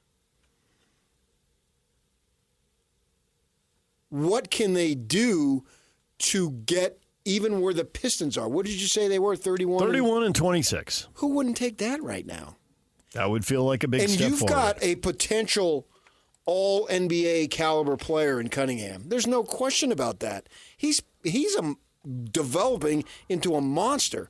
Under the radar, you're in Detroit, you're not winning big, you haven't won in a good long while.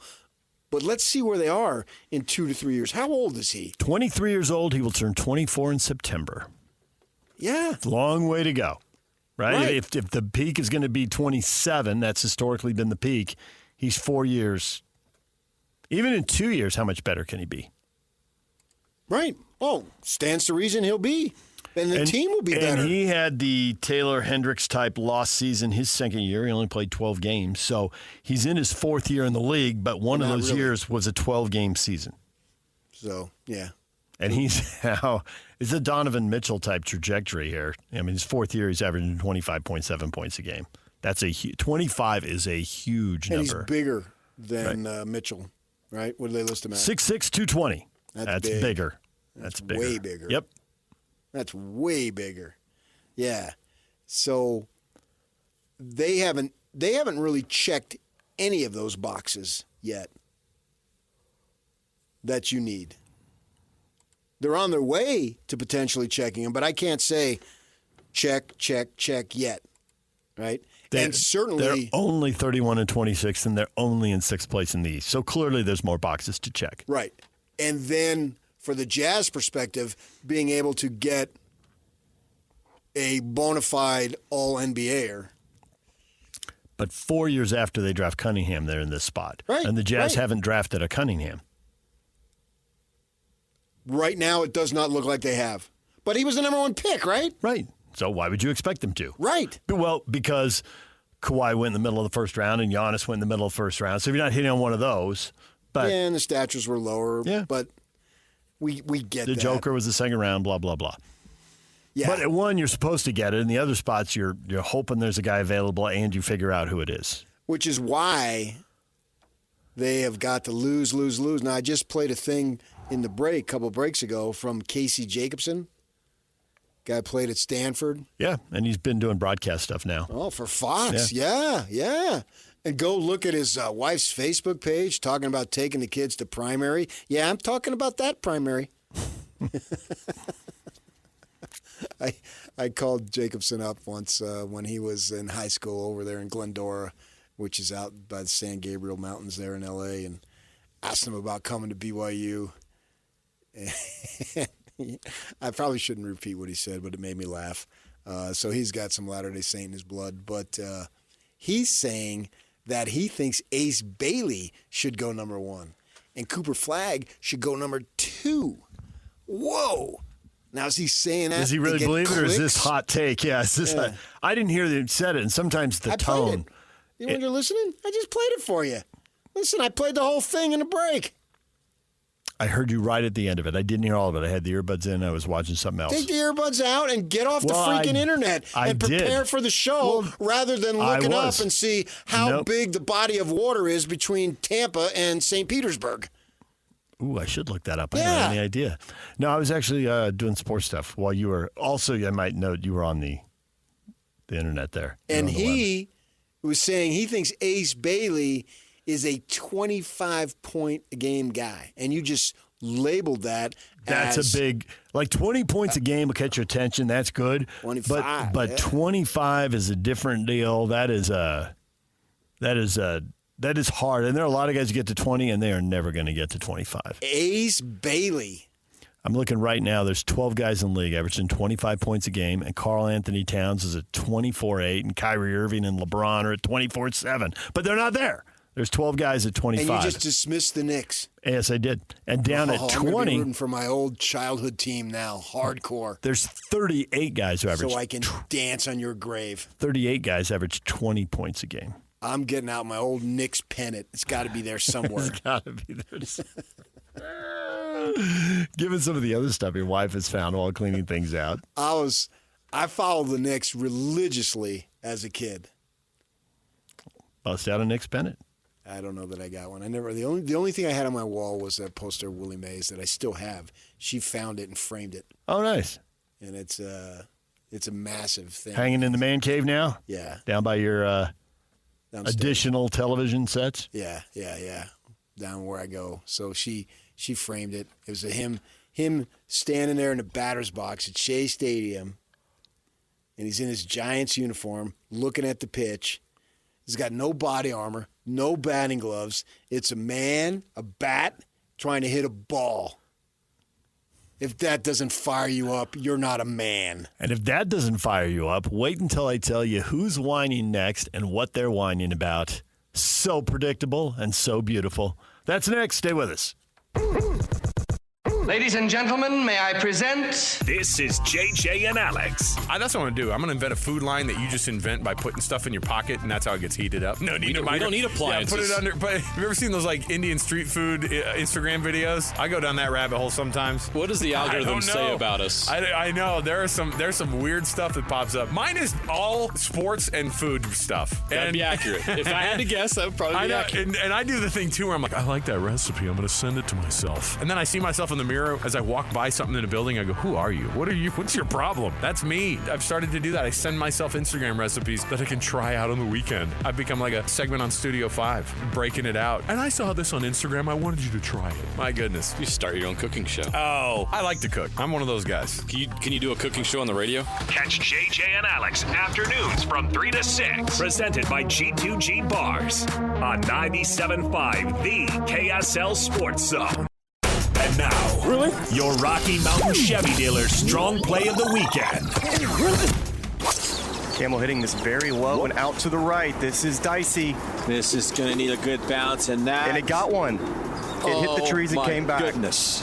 Time from 3 feet 7 inches. A chance to win. And finally, Brian Campbell can call himself a winner. It is time for the Chevy Strong play of the game, and it's not every day you see a guy in a playoff on the PGA Tour send his drive into the trees. It bounces out into the fairway, and then he wins it on that hole. That was a lucky bounce, and he turned it into a victory. So way to cash in on the break, Brian Campbell. Yeah, I think we've all seen that. Some crazy golf shots that just defy logic. I can name 100 of them. I was playing at Coral Canyon with a buddy, and there was some rentals off to the left, and this gal's out sunbathing. It's spring. The weather was just turning good. So she's literally there in a bathing suit in a lounge chair, and she's way off to the left. It's a downhill with a bunch of rocks. He dribbles it downhill, hits one of the rocks, bounces way up in the sky, comes down, and misses her by 2 inches. And she was about 30 yards over to the left. And we laughed hysterically. And he left the ball because he was too embarrassed to go pick it up. I didn't do that, as far as you know. And she never saw it. And so she had no idea. Whatever works for you, I guess. Yeah. I saw one over at Encanto in Arizona, old city course. It'd be like Bonneville. And in fact, it reminds us of Encanto when we play it. It was a PE teacher at my high school. It was a lady. And she hits this golf shot off the tee.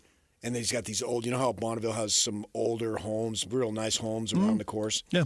Well, they had big picture window. She hits it, ricochets off the tree, right through the picture window. Just shatters the glass to the ground. Again, that was funny. Because it wasn't your window. And I didn't have to pay for it. That's the Chevy Strong play of the game, so know it today after 3 o'clock. JJ and Alex will call for it, and you can win fabulous prizes. Before the break, I told you, guess who's whining? It's predictable, and it's a beautiful thing. Did you see Eris Musselman? Yeah, the travel. We're in the hole 2 to 4 games based on travel. They lost to Rutgers, and Dylan Harper went off. Go check his line on that one.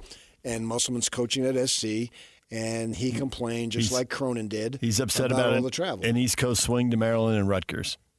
Yeah, well. Why the hell did you take the job? You took the job, and SC took the money, so this is as predictable as the day is long. Good. Well, we said it wasn't going to be as bad for football, but the other sports were going to get crushed. Right. It's hard on football, and it's harder on basketball. USC football went to Minnesota and lost. They went to Maryland and lost, and they went to Michigan and lost. 3 M's. And they took L's every time. Well, you're the ones who broke up the league, so thanks for that, and enjoy your L's and all your cash in the Big Ten. They'll probably get it together at some point, and that'll be disappointing. It's way more fun when they lose. But I think the travel eventually will be rectified. Well, they won't go back, so what they'll do is probably bring in a few more Western teams like we were talking about last week and minimize the cross-country travel. Yeah. Go to divisions, and away we go. And then they'll complain about playing BYU and all their older guys. DJ and PK, it's 97.5, The Zone. I am going to kill you softly with this read that I'm about to have again, because I want you to nominate the youth sports volunteer that you know for the Hercules Hero of the Week. Submit your nomination at KSLSports.com/contest and listen every Thursday afternoon to JJ and Alex for the winner. Help us celebrate the efforts of those volunteers making an impact with the Hercules Hero of the Week. And it's sponsored by Hercules First Federal Credit Union, and you know who else? Yeah, you do. Beehive Meals. Got a switch in the band of the day. It was Elton John all morning long because he was knighted on this day in 1998 by Queen Elizabeth. Sir Elton John. But we're shifting gears to Roberta Flack because at the age of 88, she has passed away, surrounded by family. Killing Me Softly, the first time ever I saw your face. She had some big hits back in the day. Where's the love? My wife said that to me. She said, man, PK, the first time ever I saw your face. I said, yeah, I know exactly what you're talking about. Setting things up for a horrific segment here. I think I have a nice face. I mean, I had a lot of zits when I was younger, but I got rid of them. There it goes. What? Didn't take long, did it, Yock? How is that? That's just a way of life. Nobody can have the perfect skin that you had. Nobody said I had perfect skin. I just did.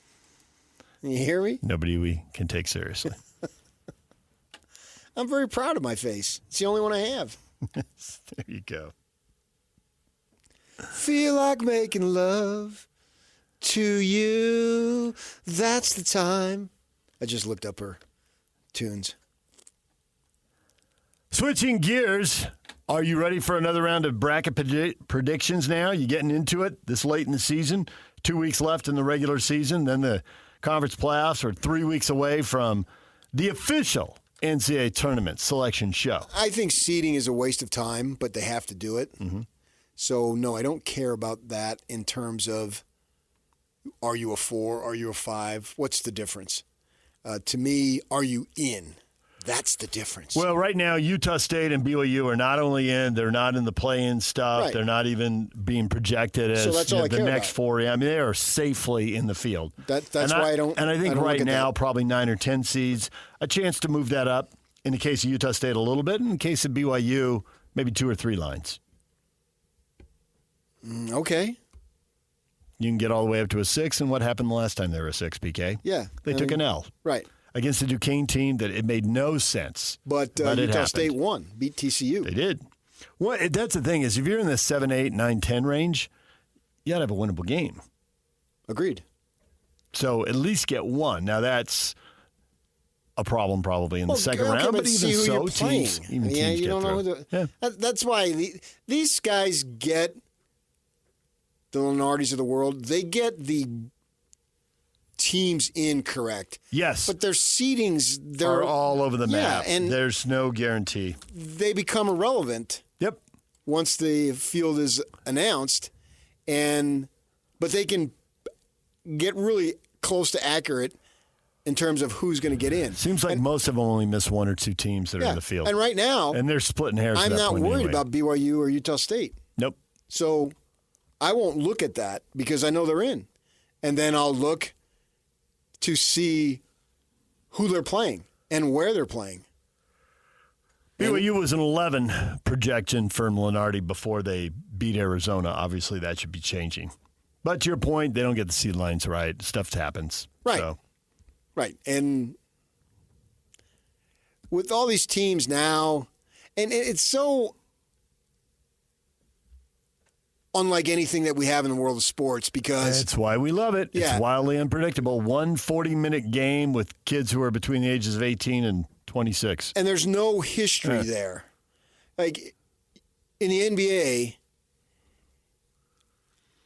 Denver and OKC, they're my 2 favorites, right? Well, I know everything I need to know about them. And it's not just this year.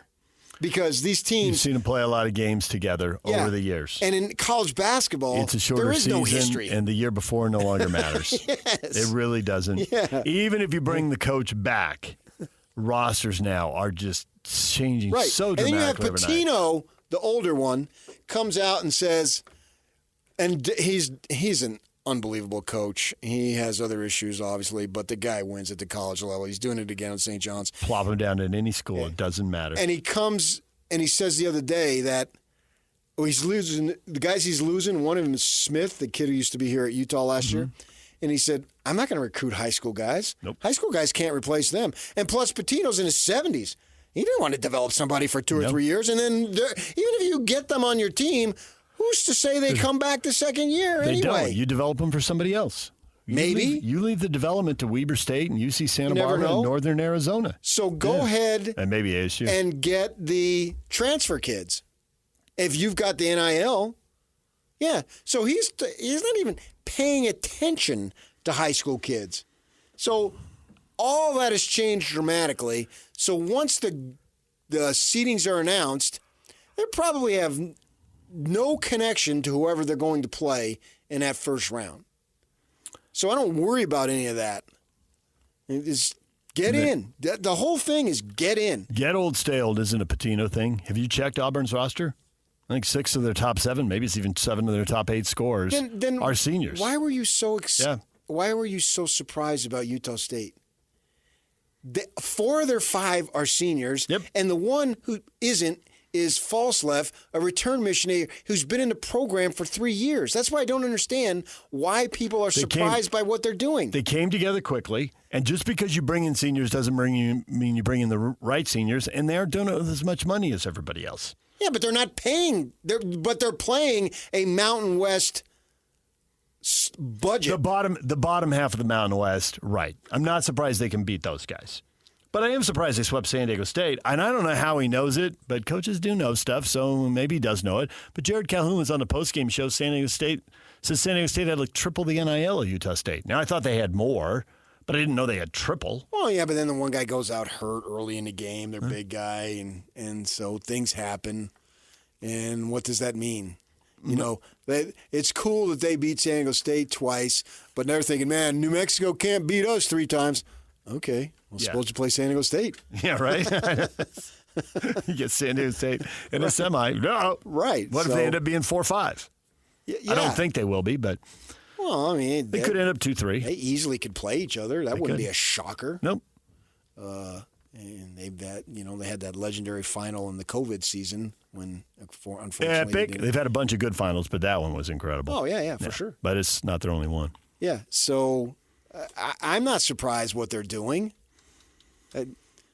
Maybe to this extent. Yeah, but that's the point. To this extent. But I think But really, what have they done?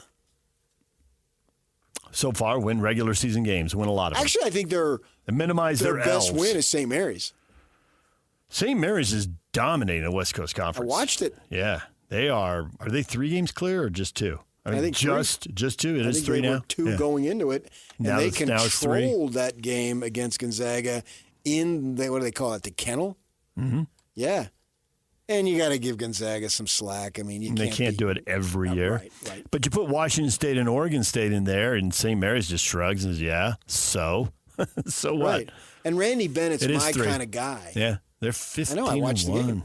Oof. Nobody likes Randy Bennett. He doesn't get along with anybody. He's abrasive. I love the guy. When I was working at the Watchdog and in charge of college hoop, I would call him often and get information, and he'd give it to me. So I got along with him great. Hey, Randy, what do you think about it? I'll tell you something. Right, and we would talk hoop. Yeah. Every time I called him, he had time. 25-4 with losses to Utah State, Boise State, and Arizona State. Mm-hmm. And then also USF is the one team that got him in the league. Hard to go undefeated in the league. USF, 20 games. USF and Gonzaga are tied for second at 12-4. Yeah, So away they go. Man, a big chunk of that league is going to end up being in the Pac-12 with Utah State here shortly. Because Gonzaga is going to make that move, right? Mm-hmm. Oregon State will make that move. Yeah. Washington State will make that move. What is St. Mary's doing? There were rumors winning about the West Coast Conference. Yeah, I know. I didn't know if they were staying and going. I've heard rumors of both. I haven't seen either really reported. I think they're one of those programs that is just content where they're at. Yeah. And see what they can do. I mean, there's passion, but there's not passion at all costs. Yeah. You know, they got a smaller arena. And what will they do when he's done? You know, do they want to go somewhere else and then be chasing that if they don't have him? Right. Because they were nothing before him. And there's something to be said for that, to be content where you're at and don't be chasing stuff and know who you are and be comfortable with who you are. And then you have fun times in the regular season. I've been up in that arena multiple times. It's smaller, but there's energy there. Yeah. And the kids come out, the community comes out. Mm-hmm. And USF and Santa Clara and Pacific are all drivable easily for fans. Yeah. And it's a league that makes sense. You know, occasionally they'll win a game. Occasionally maybe they can get to the Sweet 16. But Gonzaga, financially, and I got to be careful how I say this, they play a different game. Yeah. And it's been that way for quite a bit. Now it's out in the open in NIL. But have you ever wondered why they have so many good transfers? And that's not me. It's me saying it, but believe me. There are plenty of coaches. Plenty of coaches believe that. And so be it. They aspire. It's not believe it. They know it. To something better. Oh, yeah. They do know it. Yeah, absolutely. And so be it. I never had any problem with it. I mean, we knew it was out there, but so what? If you have a higher expectation and you aspire to something else, you're going to have to pay for that. It doesn't come free. Anything worth it is going to cost. And cost can be a broader term than simply money. There's going to be a cost for it. And they have decided that they want that. speaking of Gonzaga. And BYU clearly has decided they want that. And Utah, I think in football they want it. Now they're going to have to find a way to pony up in hoops. If you want to be more than you are right now, you're going to have to pony up. And I don't know if it's possible because football has taken such center stage. The only thing that can approximate the Rose Bowl is the Final Four. That's it. It's not the Elite Eight. It's not the Sweet 16. It's only the Final Four. And they've dumped a lot of money into football, and they've gotten 2 Rose Bowls and a Fiesta Bowl. I guess the Fiesta Bowl was back when life was different. So here with the NIL, 2 Rose Bowls. So they were wait, awesome. I would say investing in football has gotten them Fiesta, Sugar, Rose. Investing in NIL has gotten them the 2 roses. Yeah. But they were still investing in football before that. And so no matter how much money they invest in football going forward, is it enough? Or the next $1 million or $2 or $3 that could go to basketball, do they have to put that in football? Because they're always going to be chasing somebody and something. They're not going to be the lead dog. We're like, okay, we've outspent everybody. You weren't going to outbid us. Now we can focus on putting some money over here. Okay, but what level? If you're going to win the national championship, good luck. I don't think it's going to happen. But can you beat those teams and be in that Final Four? I get what you said, Final Four, but you fans have always expected NCAA tournament and that's a good year. Yeah, but you didn't pay for that. A very good year is Sweet 16. Right. So if expectations changed with a generation, if they build a basketball program at Sweet 16, would people celebrate that? Or to your earlier point, would they keep saying, hey, the only thing that approximated is, and maybe not even the fans, maybe more administratively, if we're going to invest in this, let's go all the way and try to be a Final Four program, or let's just keep throwing the money in football. You know, does it make sense? Plus it's the community too. Yeah. I think that's the issue here. Craig Smith is not a bad basketball coach. When he had good talent at Utah State, he won a lot of games. Yeah. Now, obviously, he had 2 NBA guys. Right, and they don't have. Now you can argue. Wait a second. Well, last year they had Carlson. And Carlson was an NBA. It's one of my better ones. I said last year. I thought this kid deserves to play in the NBA. He has NBA skill. And sure enough, he's been there. He's got there. If he leaves today, he still got there. But then, see, then they have a nucleus leave. So they're battling what so many of the programs out there are battling. They didn't get to bring Keita back. Yeah, he's left. Gone. Inside the conference to the rival. And you can, what's the other kid's name? Oswar, how do you pronounce his name? Mm-hmm. Okay, and, they brought him in, and he had the big game against the Cougs. Great. But ask Keita, are you happy where you're at? My guess would be yes. He's playing. He's doing exactly what they need him to do. He's a big, studly body who can dunk and block shots. Get you offensive rebounds he did in that game. He had offensive rebound put back right at the front of the rim. So man, talk about the whistles that do and don't get called during a game. If you watch that rebound, the 2 guys, they're locked up. They're both fouling each other. So the refs are just like, all right, if you're both going to foul each other, just keep playing. And then he won the wrestling match and he got the other guy under the hoop and kept him there. And he grabbed the ball and it was awesome. Utah's got to figure it out. And now, too, we haven't had a run of high-level in-state players. I mean, I'm not counting the private school academy stuff. No, you're talking the run-of-the-mill public schools here. Mm-hmm. And will Utah be able to get them like they did under Majerus for so many years? And some of them became studs, but at minimum, a lot of them were great role players and helped you win a lot of games. Are they going to be able to get those when you got somebody 45 miles saying you will not outbid us?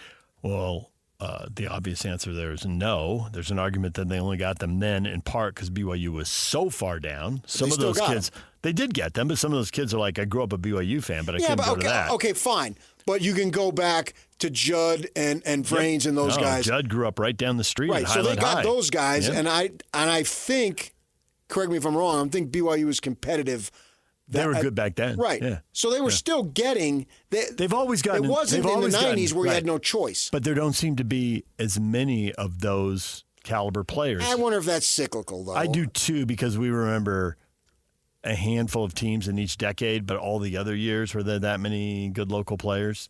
And recruiting's changed. The game has changed. People are going to take off. We were talking about women's basketball recruits. Duke has come in and gotten there aren't a lot of high-level women's basketball recruits in Utah, but Duke just came in and picked one out. I'm blanking on her name. She plays up in the Cache Valley. Is Duke a good women's basketball program? I mean, I think it's good enough. I don't know that it's elite, but it's good enough. I don't know anything about women's. Well, you know it's in the ACC, and that is one of the better But I don't know leagues. how good they are. Right. I know Maryland has been good. They've won a national title. I know Notre Dame has been good. Right. They've won a national title. I just don't happen to know anything about Duke. But anyway, good for her. That's great. That's awesome. Utah's got to be in the position to be able to capitalize when those players become available.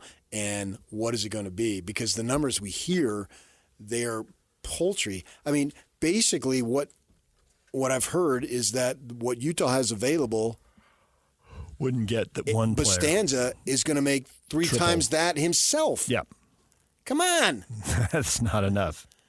Yeah. But you got the AD and the D News story saying that their money's good. And it's not.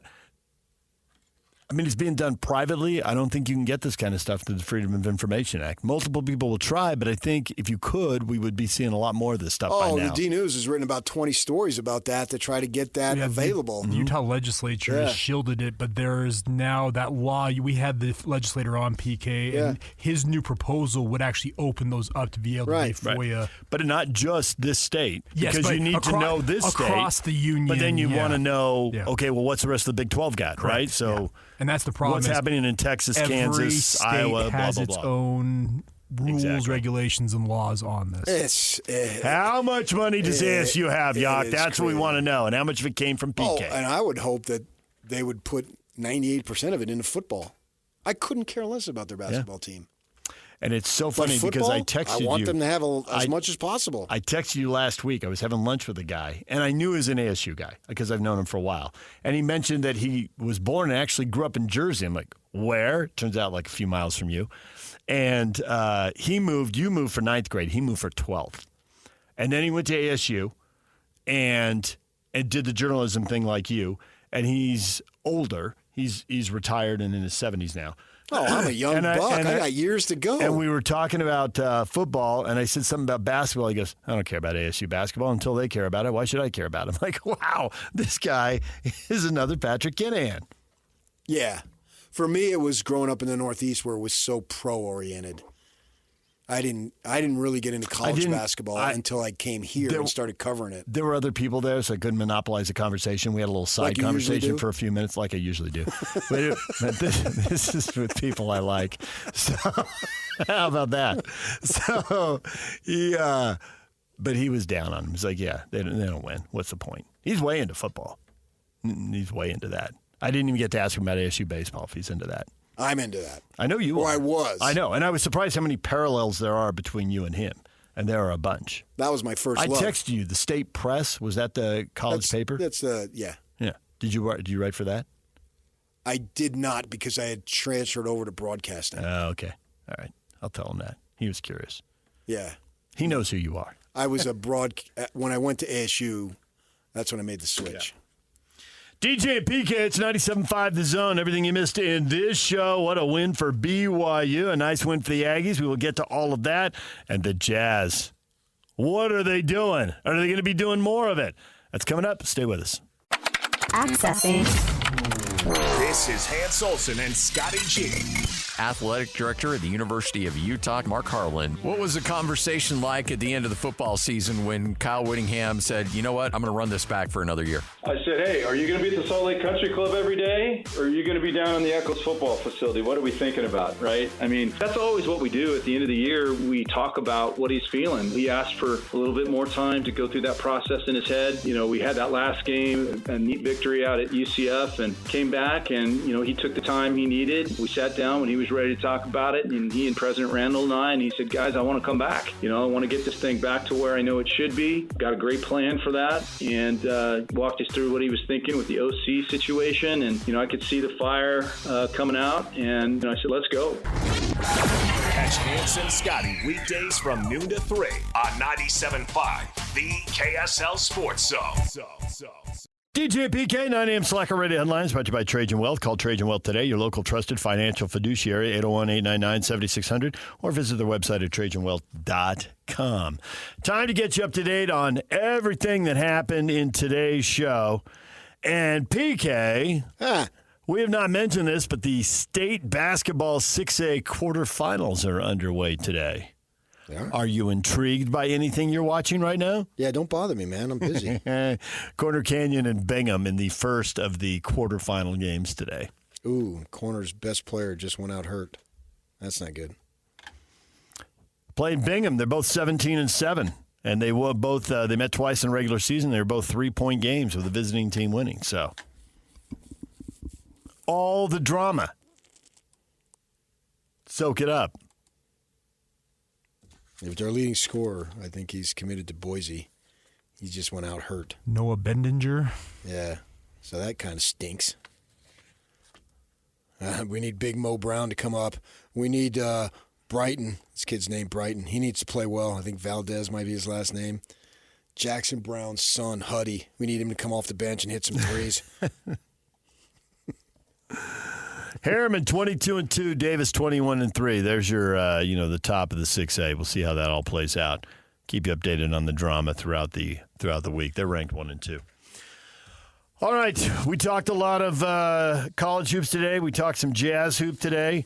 You thought Houston was vulnerable on the second night of a back-to-back flying in from Texas, and it turns out they got beat. Yeah, I realize the Jazz are playing back-to-back, but they should have been able to go home and get to bed at a reasonable hour, whatever their body clocks are. Not flying in from Texas, which is a long flight. Oh, yeah. It's a long flight from Dallas, let alone Houston. It's even farther east. Yeah. That's more souther.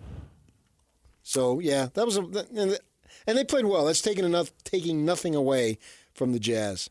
There's no question, man. If they play all their dudes, they'll play themselves right out. Well, they're not playing all their dudes tonight. Colin Sexton is out, ankle injury. Okay. He'll be reevaluated early next week. He's not back early next week. He'll be reevaluated. So let me modify that. If they play enough of their dudes. John Collins out, back injury, not playing tonight. Jordan Clarkson out, foot injury, not playing tonight. Markkanen, questionable, day-to-day lower back soreness. Walker Kessler, questionable, day-to-day due to an illness. I kind of cringe on Kessler not playing. The other guy's fine. Sit him out all you want. I'd encourage it. But Kessler's a guy who just keeps getting better and better, and you hate to waste these opportunities. But you got to think big. You can't think short term. Will Hardy said the other night, I'm glad for the fans that we got this win. I'm thinking, did the fans really want that? I talked to a fan yesterday who did, and it really surprised me. Yeah, but that's anecdotal. It is one. But there are fans out there who do. We put stuff up on social media. They're missing the point. There are plenty of fans, though, who are in this for the long run and are saying, lose, and then we'll figure it out.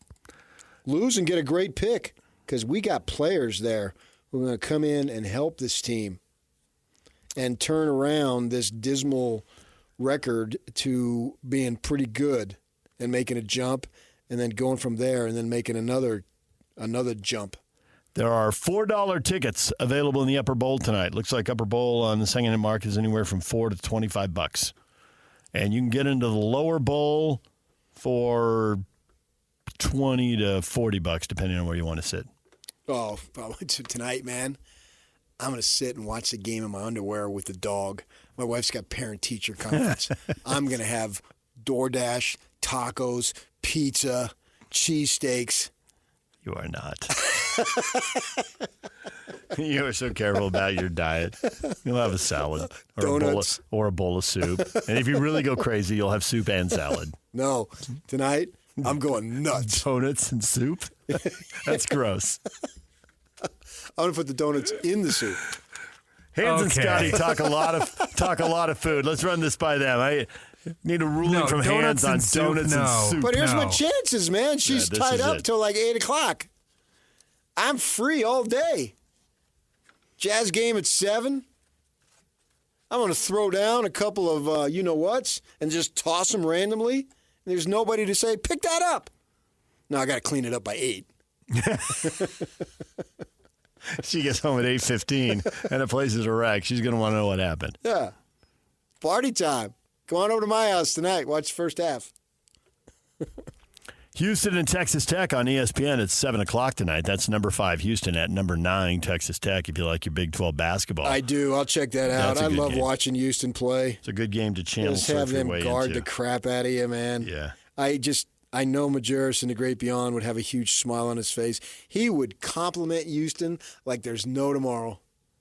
The way they defend. They really do. If you get to 60 on those guys, you should count up how many teams have gotten to 60 on them. It's just impressive.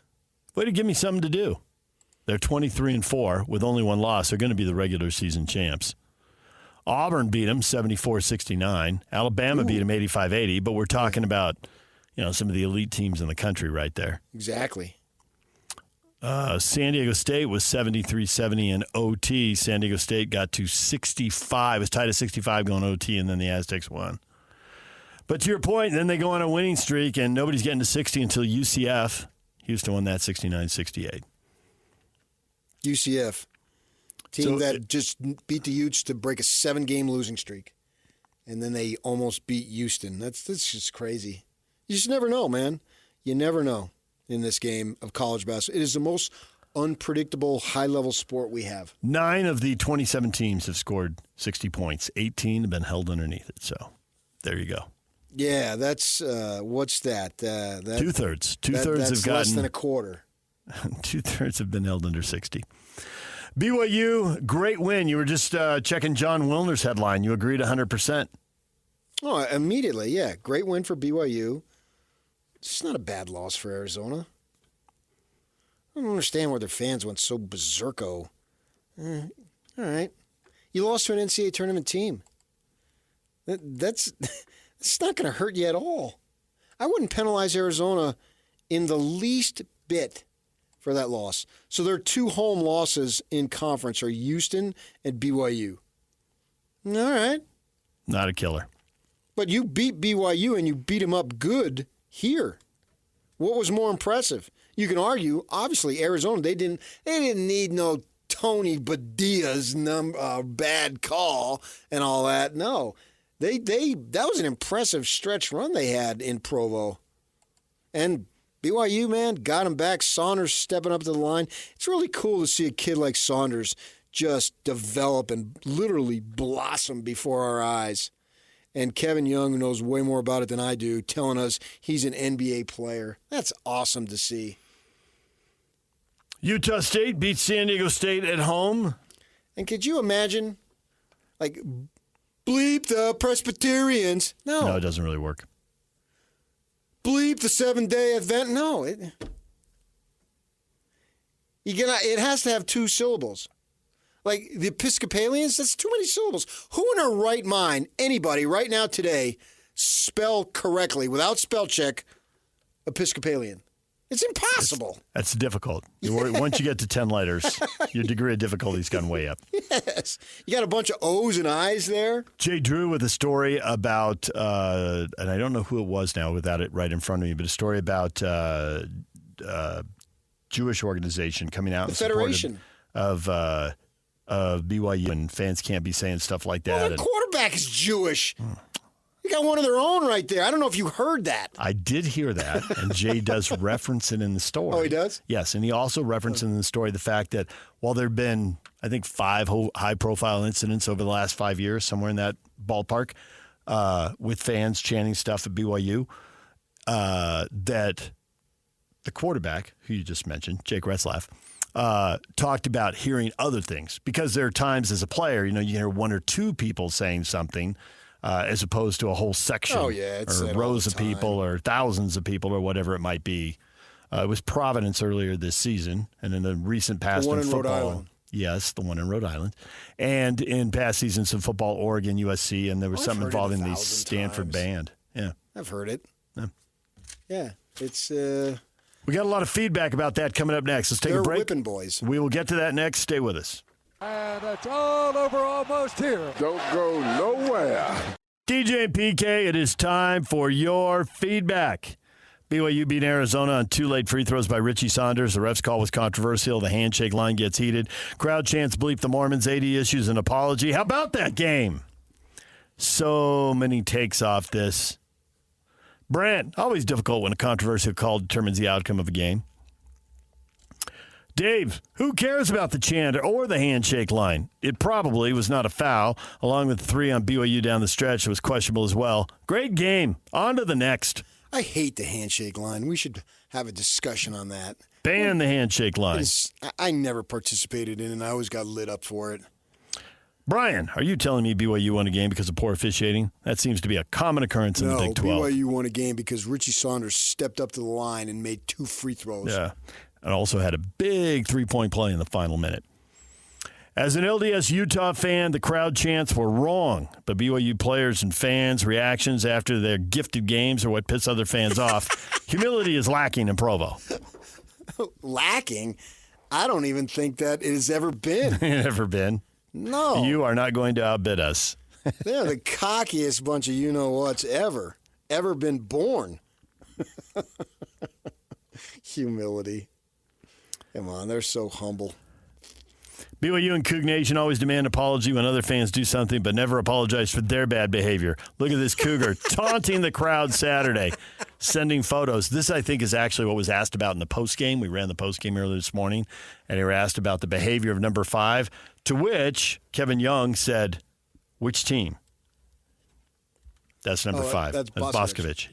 Yeah. And Boscovich in this photo has the index finger and the thumb making the L, and he's looking up in the stands. he's great.